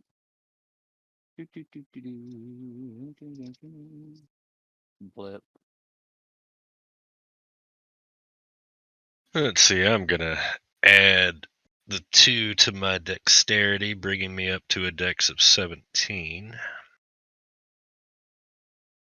Yeah. That's a great visual one if you want to. Nice. Yeah. Yep. More Fuck yeah. wispy than crackly. Yeah. And you can perfectly levitate with them too. Like you can fly, you can levitate forwards, backwards. You have perfect mobility with those wings. I want to start levitating immediately. Just like good 6 inches off the ground. Oh hell yeah. You can, and you now also This is me. can read, write, and speak Draconic. I'm just kind of. What's up, guys? Me OS1. Yeah, we're both doing the levitating things with the fucking wings right now, yeah. Mama, Papa, no más pods. I'm kind of inspecting the statue. The statue says, "There remains but one challenge left, and the secrets of the vault will be yours." Well, let's Who see. We've got challenger? 2 people left. Yeah. 'Cause as I limp over to the bench by fucking K9, I think I need a rest. You're levitating around. You remember your broke rib. You're like, oh, Like, fuck. oh shit. Like, good thing I don't have to walk anymore right now. Pero pequeño, the popcorn. I hand Juan the third of a bowl of popcorn that's left. I'm kind of like levitate towards the ceiling with my popcorn, crisscross applesauce style. Okay. And I cast a level 1 Cure Wounds on our illustrious carrier of Miss Splitter. Oh, thank you. So what's that? Roll a d8. I'm only casting it at level 1, so roll 1d8 and add 8. I'll let you roll your own health. Oh, I'm up to 19. And I should seriously expend some fucking dies here, so. Let's see. Do I use Constitution modifier or just straight with the die? So if you're doing a short rest, Yeah. then I would definitely say probably use a healer's kit and Sterling's rest ability. Yeah. So my rest ability if we're doing my rest ability, it's also going to reset my inspiration die counter. Because it's a short rest. Well, short rests reset my inspiration. Okay. So that's fun. But yeah, and then everybody who is hurt can roll a d6 if we're taking a short rest. Because of my fantasticness. Alright. And is anyone using a medical kit? I can use a medical kit. Alright, roll a medicine check. Okay, and I have proficiency in that, so. Alright. Thank the gods for small favors. Yeah. Is there any tinkering I can do with my rifle at this point? Yeah, during your short rest, if you want to work on repairing your rifle, that's perfectly fine. I can use my Sacred Flame to In- help heal people. Considering, do I get any modifiers for having a proper med kit? Or is that just it? What'd you get on your roll? A 9. Tapped out. The gods are generous today, so you do pass your medicine check. So, Magi, you're going to get your hit dice that you expend. Mm-hmm. You're going to get an additional 1 die 8 plus 4. And you're also going to get Sterling's die 6. All right. So let's see. Use my first. Ooh, that's good. That's an 8. And then another one. You said 1 die 8 plus 4, or 1 die 6 plus 4. 1 die 8 plus 4. All right. So that's 18, and then the die 6 with no modifier, right? Correct. Damn. So Damn. that's not bad. 24. So that will get me up to full. All right. Even I'm not at full. You guys are Well, I great. mean, literally everybody else can still roll a d6 to. Actually, I'm gonna go ahead and roll mine. Yeah, everyone in the party that's not, doing anything that can consider it a short rest. All right. So, Magi, you've bandaged your rib, and it's stable at the moment.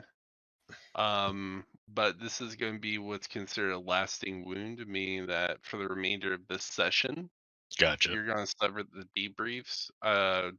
But because you healed it, next session, you should be at least mobile enough to kind of fight through it and keep going. Gotcha. So what were the negatives again?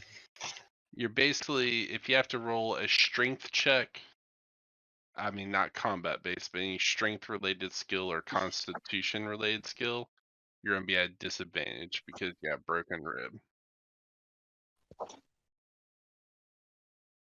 And in the future, when it rains, you're going to feel it a little bit. Gotcha. All right. So you guys are healing up as there's one orb remaining, a white orb. Yeah, it's So just me and Dstapp, so. Yep.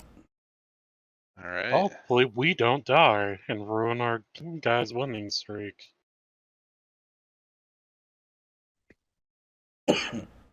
Do either one of you speak Draconic? Let me look real quick.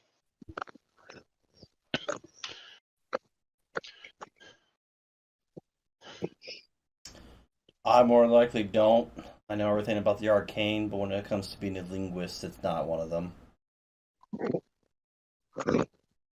When you when you were setting up your character, did you pick languages? Let me look.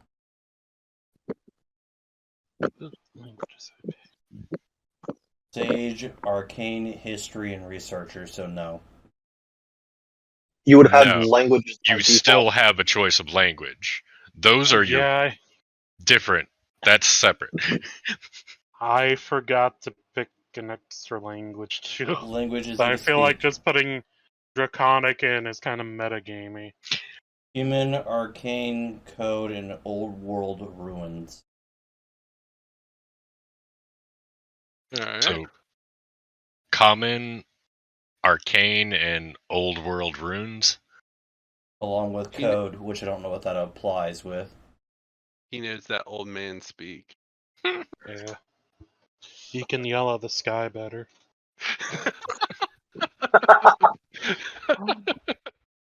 He just has the ability to know that wherever his house is, he knows when somebody's on his lawn.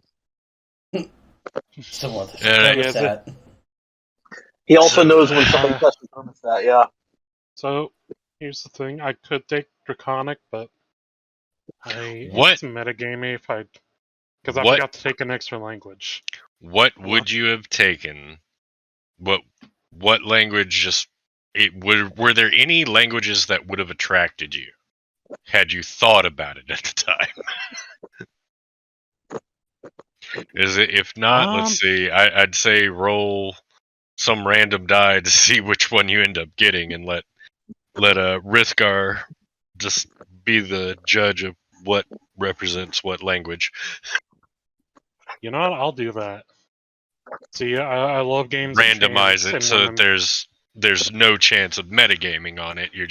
You forgot to do this to begin with. See, you just said the magic words, a game of chance. Gamble. I do that all the time. Oftentimes, I'll tell my players in my game, "Do you want even or odd?" Yeah. And So, Rithgar, what do you want him to roll? All right, so first we're going to see if it's a standard language or an exotic language. Ooh, so nice. Roll a die 100. 100, okay. All right, so it's standard language. Okay. Let's see. Roll a die 8 for me. A die 8. 3. Congratulations, you know the language of the elves. Yeah. Wow. That's gonna be hilarious. Yes, it is. I'm not saying shit. All right. I'm not either. It'll be like, I learned Elvis just so I would know if they're insulting me as I'm like shopping. To see two elves and they're talking about the dumb looking human. Except the thing is that we don't know that those other races exist. Yeah, so it's just have it in- basically you learned a language that's just handed down as a language that your family knows or like a community you lived in knows. You don't know that it's another species that spoke it. It's just some legendary ritual traditional thing that you know. Maybe there's a story behind it, maybe not. That's up to you. Why am I I actually learning this? have a kind of a stupid idea. Why It's when he learns it, it's like, why did I learn this language about these things called elves? I don't know. No, he doesn't. Your He doesn't grandpa. necessarily know that what the language is called. He just He's just knows gonna- this he's is a gonna hear it language one we day. learned. He's gonna hear it one day and just fucking freak out, like, where is that coming from? Like neither me nor Darius knows. yeah. Now we know it's called Draconic, but we just this was a weird language we were taught in our family. Oh yeah, imagine how Juan feels. All this time he's been speaking Dwarven, he just doesn't know. Right. Doors are like, oh, S1! ¿Qué pasa? Little did they know, Spanish Right. was actually Dwarvish. Dwarven. Yeah. That'd be hilarious. Oh man. Well, show him a picture of your long lost brother that we gotta find one day, Juan. Oh yeah. I swear Elvis should be French. Yes. Yeah, I could see that. I can totally see that. Orc is German. Sounds I like it sent you a is. text, Rithgar. If then You ever dragon seen a has to be Norse. Beware, Oh, yeah. Oh hell yes. beware of Oh, Han yeah. Solo. Do you like that idea, Rithgar? One Oh, solo. I love that idea.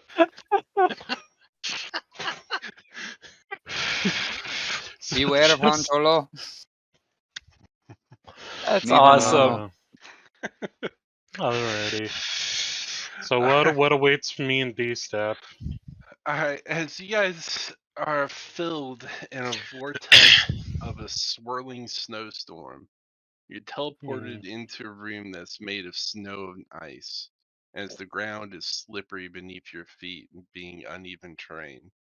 Oh You shit. see, poised in the center of the room, an automaton wearing full red robes with a red hood and a swirling veil of ice and snow flowing around her. as she no. says in Draconic, which neither of you understand. Don't say it. Don't say it. It's better off we just don't know. Yeah. Vold invendost. Eliadvest. Bakri. Oh, they're fucked. Uzar brings his finger up to his ear, kind of tries to clean it out. What did you say? The room is extremely cold. This is Yeah. a cold that you've never felt in your life. Wrist That guard? it's Or not wrist sharp, guard. sharp to your lungs. It's difficult to breathe in here, as even drawing breath in this frigid air is painful. The longer you're in here, the more cold damage you're going to take. Would my sacred flame protect me if I ignite it? Assuming it works, it may not protect you, but it can heal some of the damage you take. Okay. Dice for initiative. Okay. Dear. 10. Un Alright. momento. See. Initiative.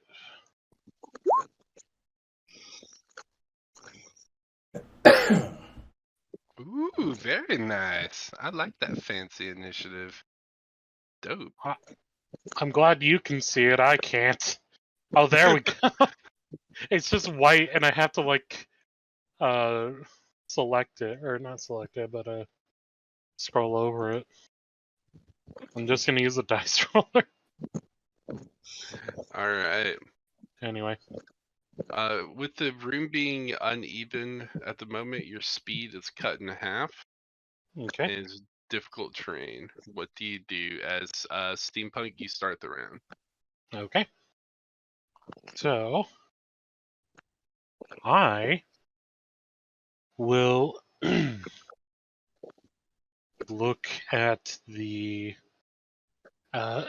automaton. I will raise my hand, and I assume people can probably see it too because there's a hologram. But Dstapp would definitely see it. My hand starts to blur a bit as I bring my fingers up to snap, and I'm going to cast Manifest Echo right next to the robo. Ooh. So this So technique looks a little familiar to the first opponent that you guys saw tonight.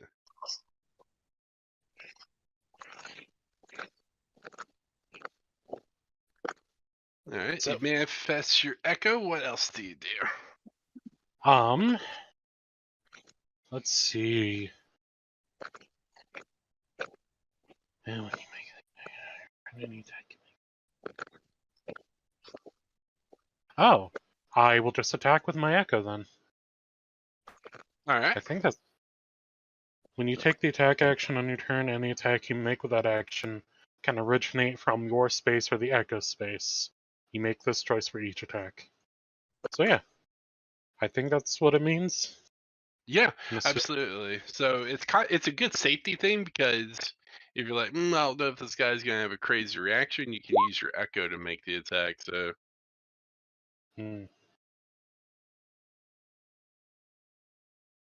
Plus, I can teleport between my echo. Mm-hmm. I don't know yet or not. I can't see. So it's 12 and 22. Oh, is it on advantage? Why?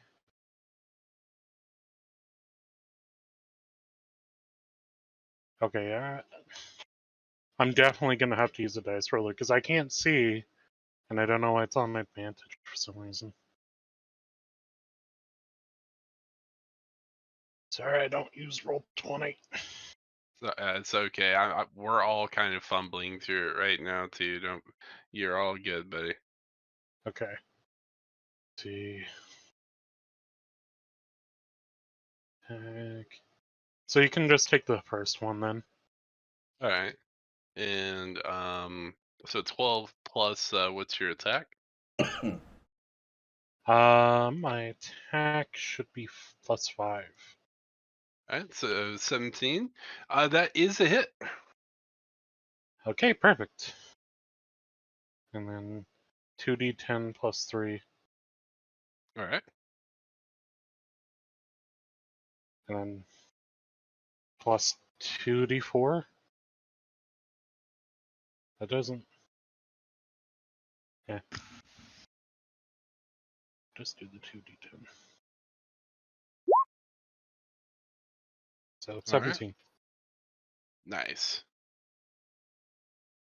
Let's see. So your echo appears behind the automaton as you slash her across the back. The automaton, because it's kind of swung through the vortex of ice, does take damage. If I remember right, any damage would cause that to dissipate. Or I can't remember how much HP the echoes have. They have 1. Oh yeah, then So it yeah, could make the attack and then immediately die. pretty much. But you're not taking the ice damage, so that's nice. Yeah, exactly. Actually, that was pretty good. So you slash her across the back, and she looks kind of startled and kind of stumbles forward. All right, is that the end of your turn, or do you have any follow-up actions? Yes, that is the end of my turn. All right, as your turn ends, environmental damage, you take 6 cold damage. Okay, 6. All right. Alrighty. She looks rather annoyed that she's been attacked as she collapses her hands together and then extends them out in a wave motion as a 15-foot cone of freezing wind reaches out from her. I need you and Urzar to make a Constitution saving throw. Constitution. Okay. Alright. 20 plus.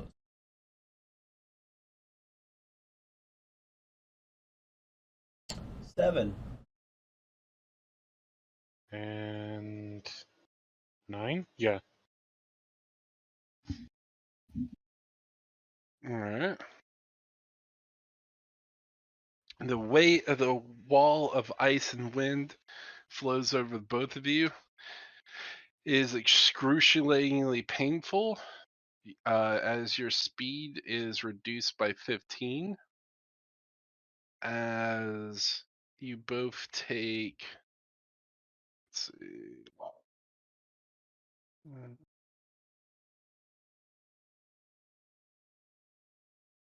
15 points of cold damage. Jesus Christ. And she says in Draconic, Valaya! As she sends the wave towards the both of you. As you feel ice begins to form on your legs and your arms and your body, becoming stiff and hard to move. Urzar, it is now your turn. What do you do? Well, I need to put her down fast. So I'm going to do Misty Step at her with Shocking Grasp. Alright. Not bad. What's the range of Shocking Grasp? Second.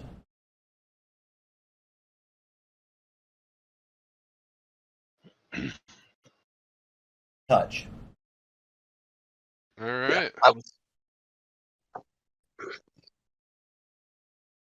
Alright, so your speed did get reduced to 0, so Misty Step is allowing you to move at the moment. Mm-hmm. So go ahead and roll your attack. It's 1d8. Alright. 7. Alright. You grasp onto her as you feel like you just grasped onto Old Man Winter himself. So you do damage as she kind of cries out in pain as you're electrocuting her. You take 2 points of cold damage for touching her, an additional 4 cold damage from the environment. And I'm negative 1 HP. And as you grab her and fall unconscious, roll a die 20 for me. No additions.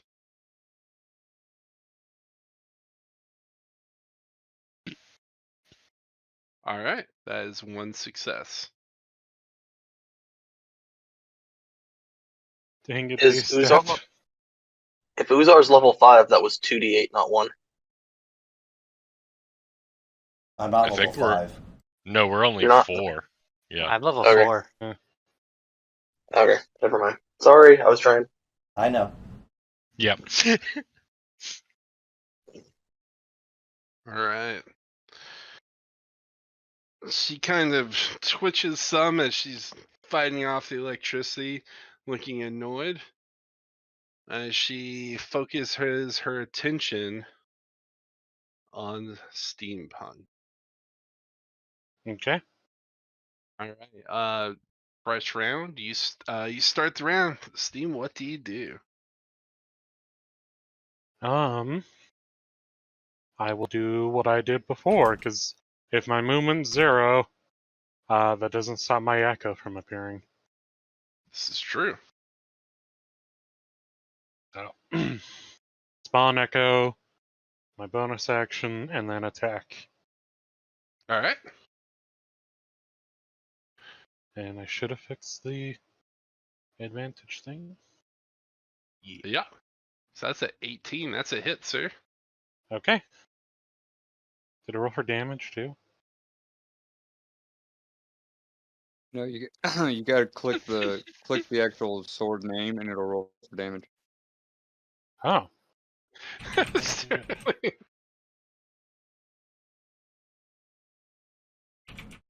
You can do it on the roll chat thing, I think. Like the nano sword. Yeah, is a. Oh no, that's the. I have the name. I wonder if I could click it. Nope, didn't let. Nope. I will just do that. There you go. Oh. 20. Because I have a +3 to damage. Damn, son. She tries to block with her arm, and you just leave a nasty gash from her elbow all the way up to her wrist, as you just see sparks scraping through the metallic creature as blue liquid just pours and gushes from her right arm as it hangs limp on her side. Ooh. As you take 6 points of cold damage and from the environment, and your echo shatters as it strikes her as it takes cold damage. Okay. Well, I'm at 16 hit points, so. All right. Her turn. She channels a ray of frost in her working left hand and fires it at you with a natural 20. Do you have any reactions to your ranged spell attack? Ranged spell attack?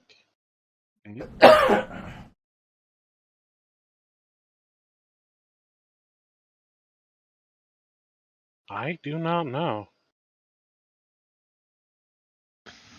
Then for the time being, you take 12 points of ice damage as the ray of ice pierces your lung at the moment. Okay. And until it gets healed because of this critical hit, you're currently taking a disadvantage to con-related checks at this time. Okay. Okay. Urzar, roll a die 20 for me.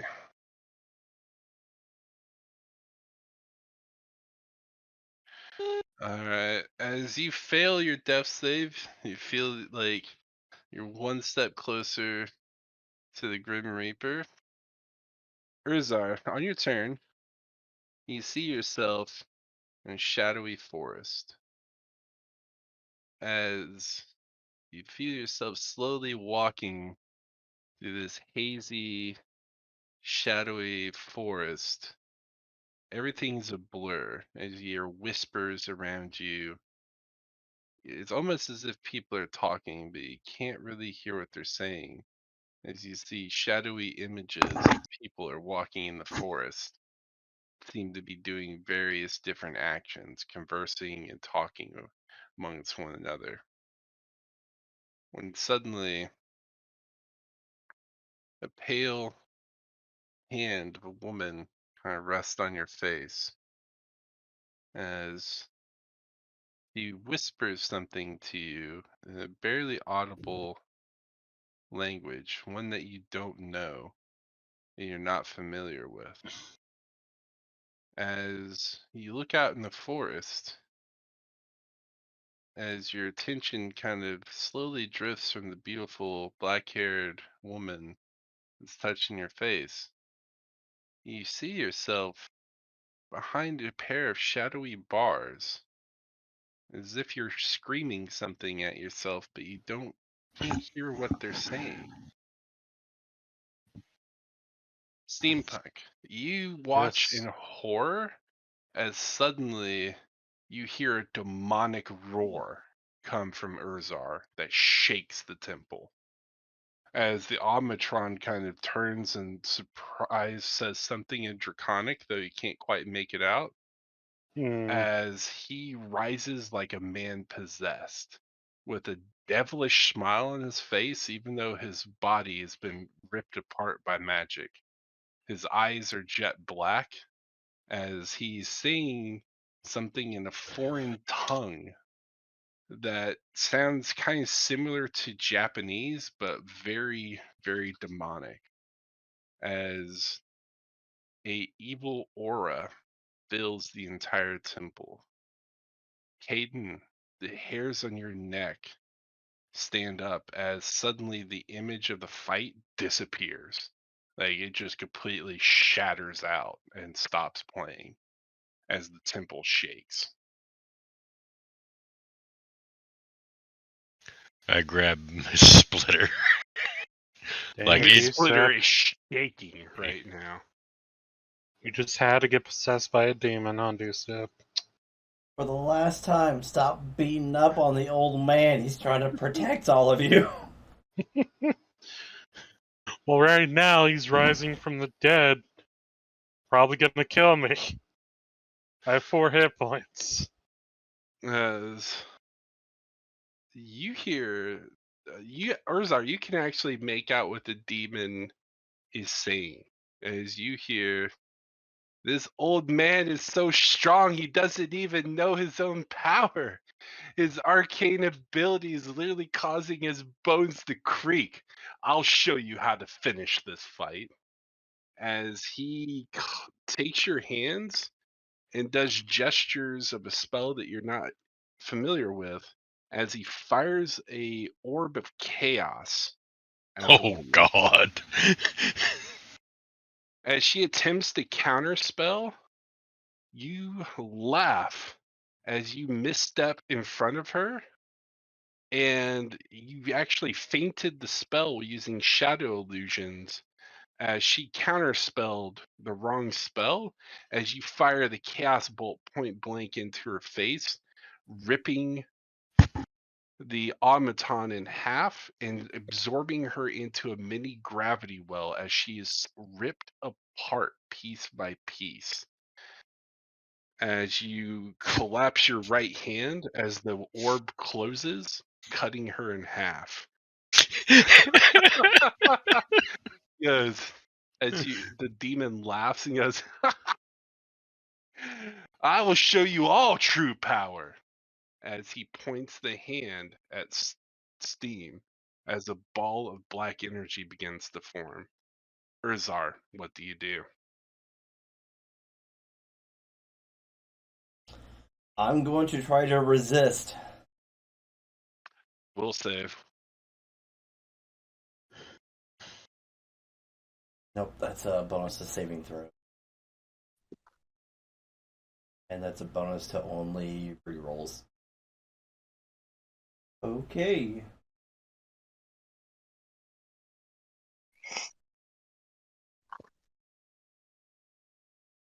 Okay, so probably just a flat 20. 18. Ooh! You suddenly are wresting control back as the demon yells at you, "No! Stop! We're gonna win! We can have it all!" As If the price is right. Yeah. you watch as Urzar is literally clawing at his face, and after a moment, the shadows dispel as his eyes go back to normal color. As you just watch like a massive amount of steam and smoke come off of his body as he collapses on the ground. His robes are torn, but you watch on his bare skin, there's not a single wound on his body as the ice immediately dissipates from the room as the two of you are teleported to the back to your party. As the party is unawares of what just happened other than what Steampunk saw with his own two eyes.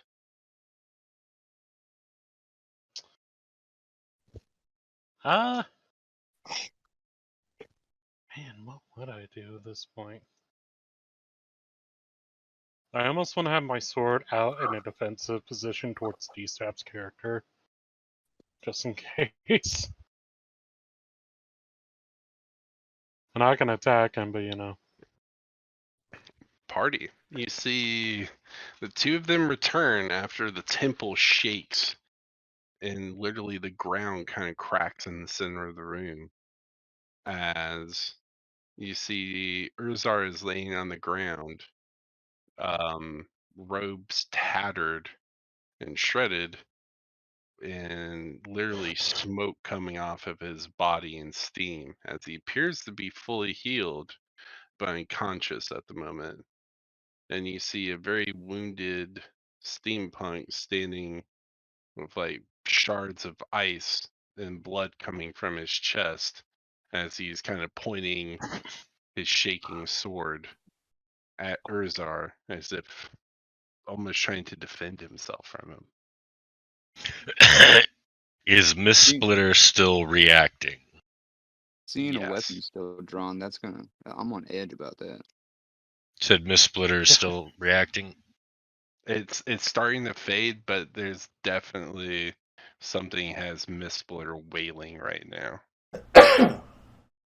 What the fuck happened? I just look over. First time?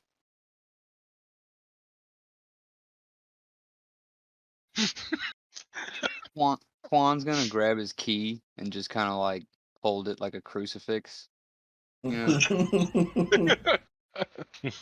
just mumbling. Steam. See, Yes. what the fuck just happened? The projection cut out. Well, We didn't see. he rose. His eyes were black. I killed the automaton, and then looked like he was about to kill me. Whatever it wasn't Dstapp. And then he shouted something about how he was gonna win, have everything. No, and then Well, you collapsed wouldn't have again. understood that. That was in demonic. Only. Oh, that was in only demonic. Urzar. Okay. Yeah. Yeah, that was only Urzar that understood that. Then I will say, and then he said something, but I have no idea what he said. It is in a language I don't know. Then he collapsed.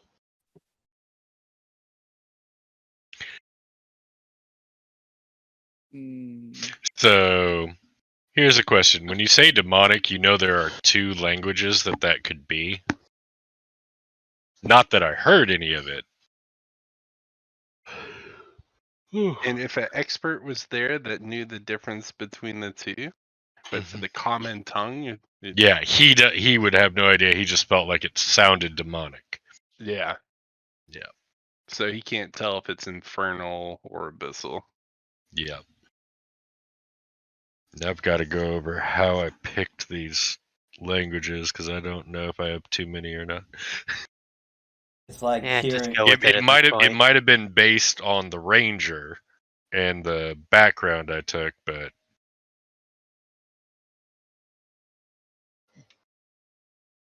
I figure, you know, once I get to investigator, infernal will be one of the languages I add in there, but I don't know if I should count it yet or not.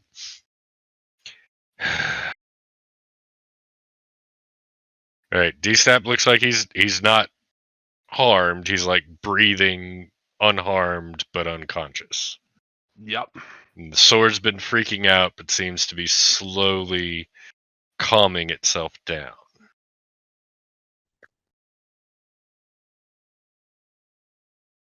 That was... My sword started screaming.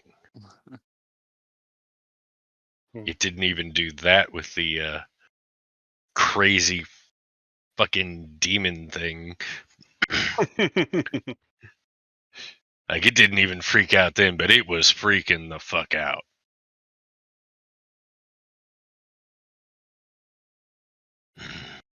The statue kind of flickers, almost as if it's been damaged, as its voice is staticky and scratched and robotic at this point. As it's like choose champion reward choose. I broke it. Good. Can I stick? So yeah, scale, wings, or blood. Well, personally, I'd pick scales, but I don't know what Dstapp would want. I can't Dstapp's answer. old. I'm unconscious. He's asleep. I walk over to Dstapp's character. I take out a canteen and I pour water in his face. Probably doesn't do anything. Nope, he's out. It was worth a shot. Would an advanced med kit do something? Try that. Basically, he's like, what's her name from Konosuba after casting Explosion? He's out. He's so pleased that he's out cold. So, does anyone have an electricity spell? So basically, this. I mean, other than my wings, no. You know what? Go ahead and wrap him in your wings, give it a few jolts, and see what happens. I don't know if it'll do anything, but okay. Don't like that riff. Yeah.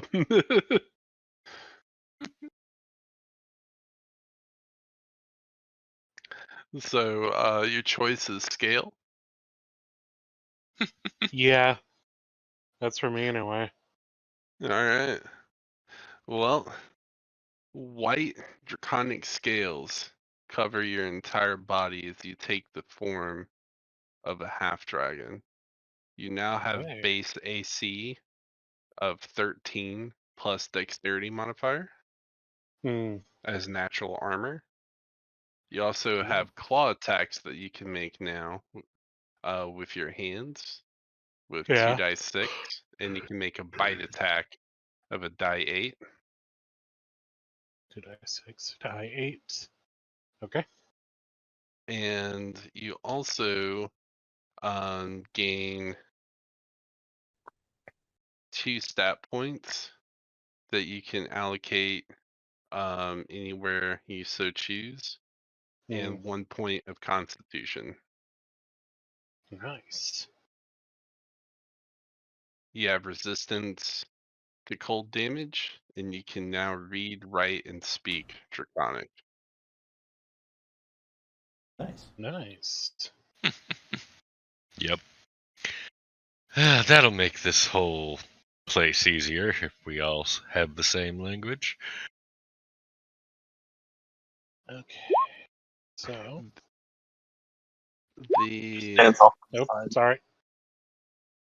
I'll just add it in later. Can you send me an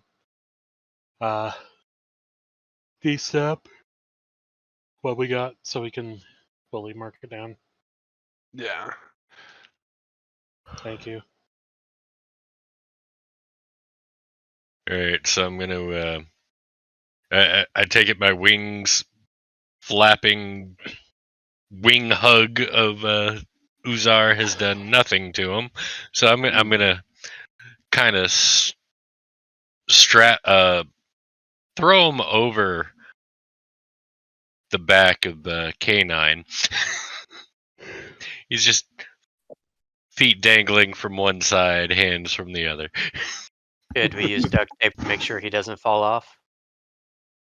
Falls off, takes 1 point of damage. Yeah, dies. sure. Sure. We'll secure Juan will him just- into position. No. Juan will just kind of like hover over him, kind of making sure he stays aligned with the dog. You know, we could just duct tape him to the ceiling. You know, like what soldiers and dorm buddies do. I don't think they do that when somebody's been like hurt and then possessed, though. Well, let's But see. then again, I Hurt? haven't been in the Yes, army. they so- do. Could we? Hurt? Yes, they do. Possessed? Well, not that anyone knows yet. Is this voluntary? What the hell? It's involuntary. Yeah. It's completely involuntary. I was gonna All say right. we could get the dog to send him back to the ship. Party, as the statue fades from life, the entire party is teleported to the entrance of a vault-like portal as a glowing blue liquid seems to be floating in front of you in the form of a circular disc spanning 10 feet in height and 10 feet in diameter. What do you do? In Oh, true. Draconic, I speak friend and enter. All right, smart. Very smart. Uzar kind of speaks up a little bit, kind of like sleep talking. Cheeseburger. Oh, I thought you said like murder or something. No No. cheeseburger. Cheeseburger. He's murder. Juan kind of flexing his new Yeah. draconic language. It's okay. It's okay. Kind of steps forward and hesitantly looking around. It's okay. All right. Oh, All right. Does the party go through? Yep. I already went through, yeah. Yeah, Sterling is gonna just flounce through.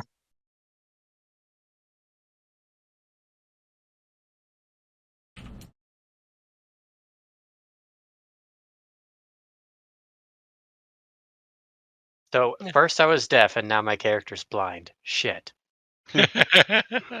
Oh no. It's just like the feel- Mines of Moria. Where's my torch? You feel yourself being pulled through magical means through the aether as you find yourself in a outside tranquil garden as the ruins of the temple kind of span around you as you see a beautiful river flowing through the ruins. In the center party, you see a figure greet you as electricity coolly runs through the body of this creature. Cargrath, it is now time for you to introduce your character as I'm getting your icon ready here. The treasure was the friend we're about to make. Friends. What is this, One We're Piece? supposed to learn about the power of friendship? The fuck is this? Where's my gold? Look, it was inside of you all along. No, the One Wait, Piece. it is? Reaches in front inside Uzar, like fist through Uzart, looks Oh, Yeah, God. yes. Go get the riches. The Right. last time I tried to pay rent with friendship, I got pepper sprayed in the face. Also in the room is a massive dormant war machine. You know, for a second there when he said giant, I was like, that's not so big. And then the size of the photo changed. Like, Yeah. never mind. As there are just several wires and cables, as this massive mech is in a dormant state at the moment. Null Spark, you unfortunately have been trapped in this temple for some time. You were not sure why the Forerunners left you at this particular place, but you do know that part of your programming is that those who were considered worthy and would be champions would be people that would help against the all-engrossing threat that will enslave all and end all, as you are familiar with that which lies beyond the darkest recesses of the universe. As the party enters the temple, Null Spark, describe your character. Alright, so he's about 7 feet tall, give or take. Kind of a sleek metallic gray with heavy plating bolted onto him, and carrying a crackling metal quarterstaff. Blue light is just kind of slowly pulsing through the exposed plating around like his torso and his eyes and neck. Yeah. Badass. Hell Party, describe to him what he sees entering the temple. You see a ragtag bunch of misfits that look like they absolutely should not be working together. Right. They have nothing the fucking common. And some of us look a bit like dragons. Yeah, Clearly. basically what you see is a human in combat gear and a French coat style coat, carrying a ridiculously overpriced sword and a ridiculously overpriced gun. And then you see following him a bionic dog with what looks like a half dragon old man duct taped thoroughly to it, who looks like he's about to bleed out at any time. Then you see a well, Sterling, you describe yourself so much better than I can. Go right ahead. So Sterling is currently wearing a slightly burnt snow leopard one-piece jumpsuit.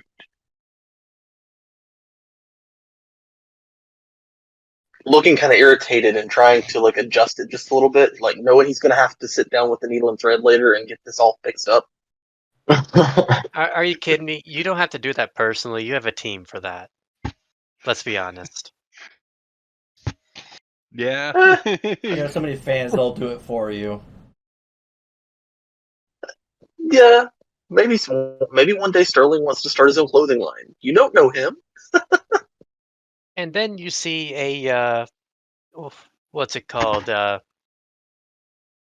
floating monk-like person that is in like a full bodysuit with a whole bunch of attachments and a big combat rifle slung across his back, hovering in the air with freaking electric wings. And No, he. you said you were hovering. Said Latino heat. Oh, okay. And let's see. I already got Uzar. Steampunk. Yes. I don't remember what your character's like. So go right ahead. So imagine a very like high tech, lightly armored. I almost want to say ninja because stealth, but plus I have my cloak on. But I also look like a half dragon with white scales. Am I full like half dragon? Like, did my skull structure like change, or do I just have like the teeth and jaw? I'll and leave that up claws? to you. If you want to still have like the human appearance, that's perfectly cool. If you want to go like full on dragon, I'll leave that up to you. It would be cool to be a dragonborn. So yeah, just robot ninja dragonborn, I guess. And my Yoshi's original do not steal. And then last, you see a 6'8" powered armor exoskeleton soldier, wielding a MG3 with several cyber blades that are sticking out of his back.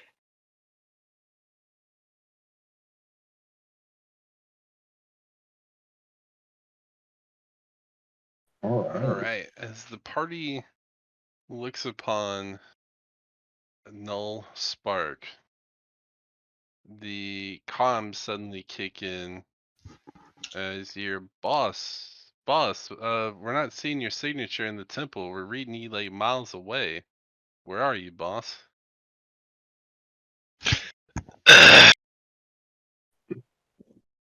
Just hang tight while we figure out what just happened. Give me 20.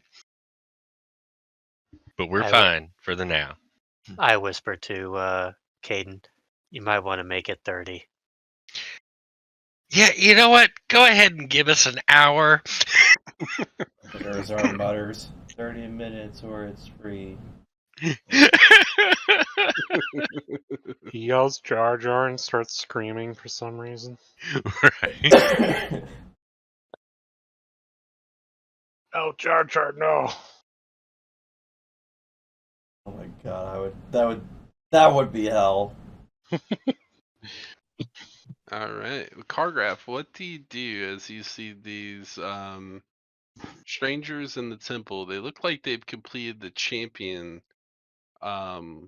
trials and have anointed themselves to be blessed under the forerunners.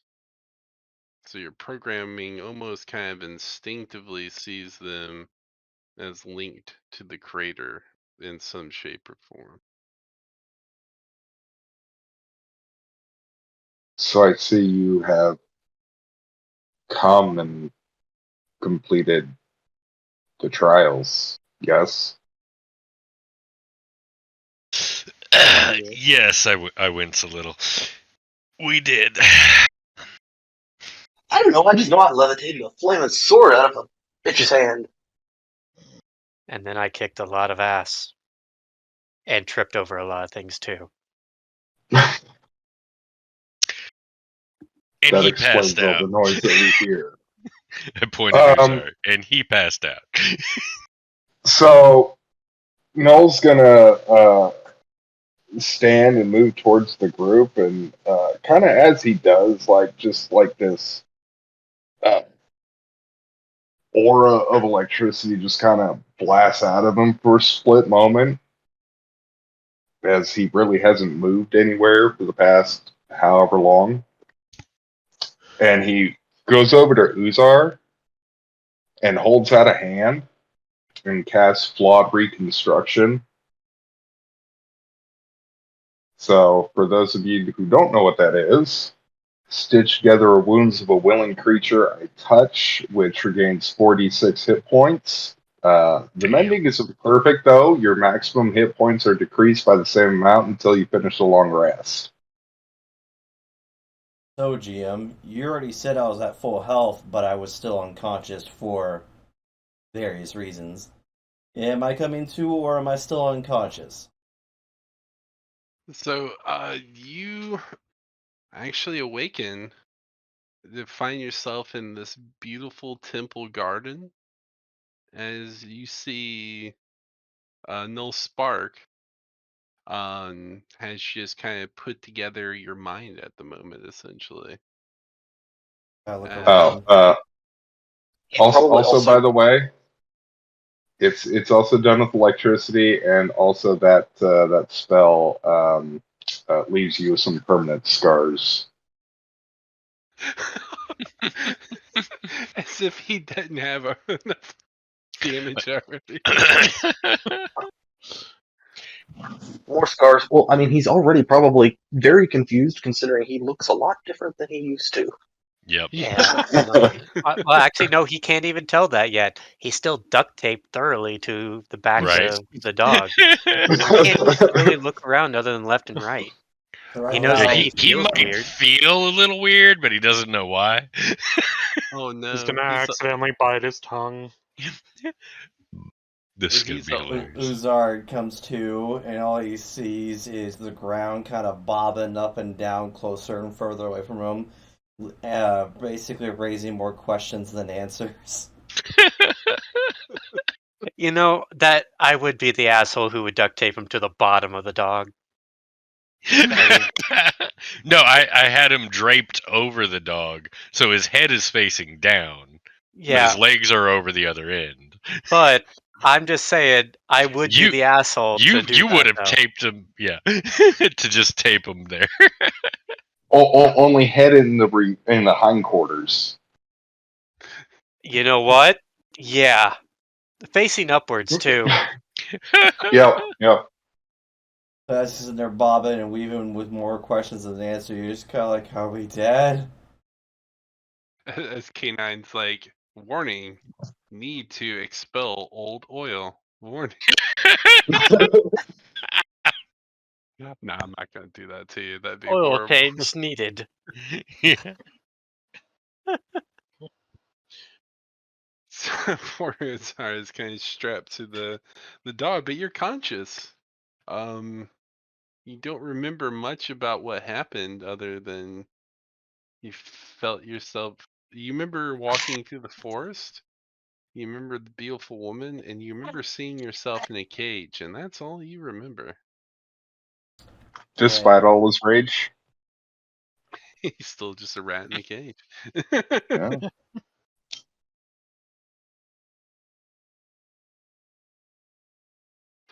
As you hear, Captain,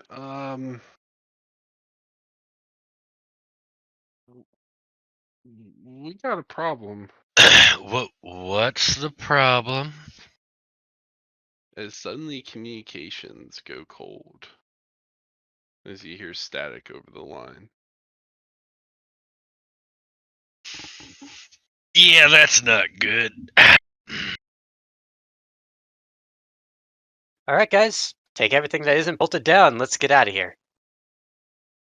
Well, first we got to figure out how we get out of here and back to there. But yeah. So I guess we'll notice that Uzar has woken up, and after about 10-15 minutes, we'll cut him loose. Well, considering that he straight up just took that magic ring, we're giving ourselves a head start first. Right? Yeah. We are searching for loot. I also vote that some of the adhesive from the tape is in sensitive areas when we do let him loose. No, like I Since mean, I mummified him. like full on ape mummy. Oh no. Oh wow. As I said, like you do in the military or in dorms. Okay. Oh no. That's just Uzar's wrong. just trying to be a nice guy, and everyone picks on him all the time. Poor I Uzar. wanted to make sure you were properly secured. Sure. Yeah, we're friends. Yeah. Hey, Riz. Yeah. Duct tape diaper. I mean, like that's a bit far. Well, to be fair, even though Uzar doesn't know what happened, the description we were given of what happened would also make us a little wary of maybe releasing him too quick. Give him I'm a just few over here minutes. worrying about magic nukes. That's all I'm worried about. No, you're Alright. worried about someone else finding them and not sharing them. That's what you're worried Okay, you know what? Fair. about. Alright, so the party is quickly searching through the temple as you hear a staticky comm come through. Goes, hey, Captain, we had to take flight. We're a bit under attack. On our way for a quick pickup. Shit's fucking crazy right now. I don't know what you did, but there's fucking ships everywhere. As you hear an explosion. Copy that. Hold on. Can I link into my ship that I've had up there? Is it close enough to give us Yeah, a he had a visual? close air support ship. Yeah, it should be linked with me in like a local vicinity. You I don't know can. how high though. You can call it in if you so choose. Yeah, I'm just gonna without any feedback. I just want to get a visual of what's going on. Alright. When- To your horror, you see a massive foreign vessel has also entered low orbit of the planet. Capitan? Capitan? Yeah. It is currently attempting to engage our vessel.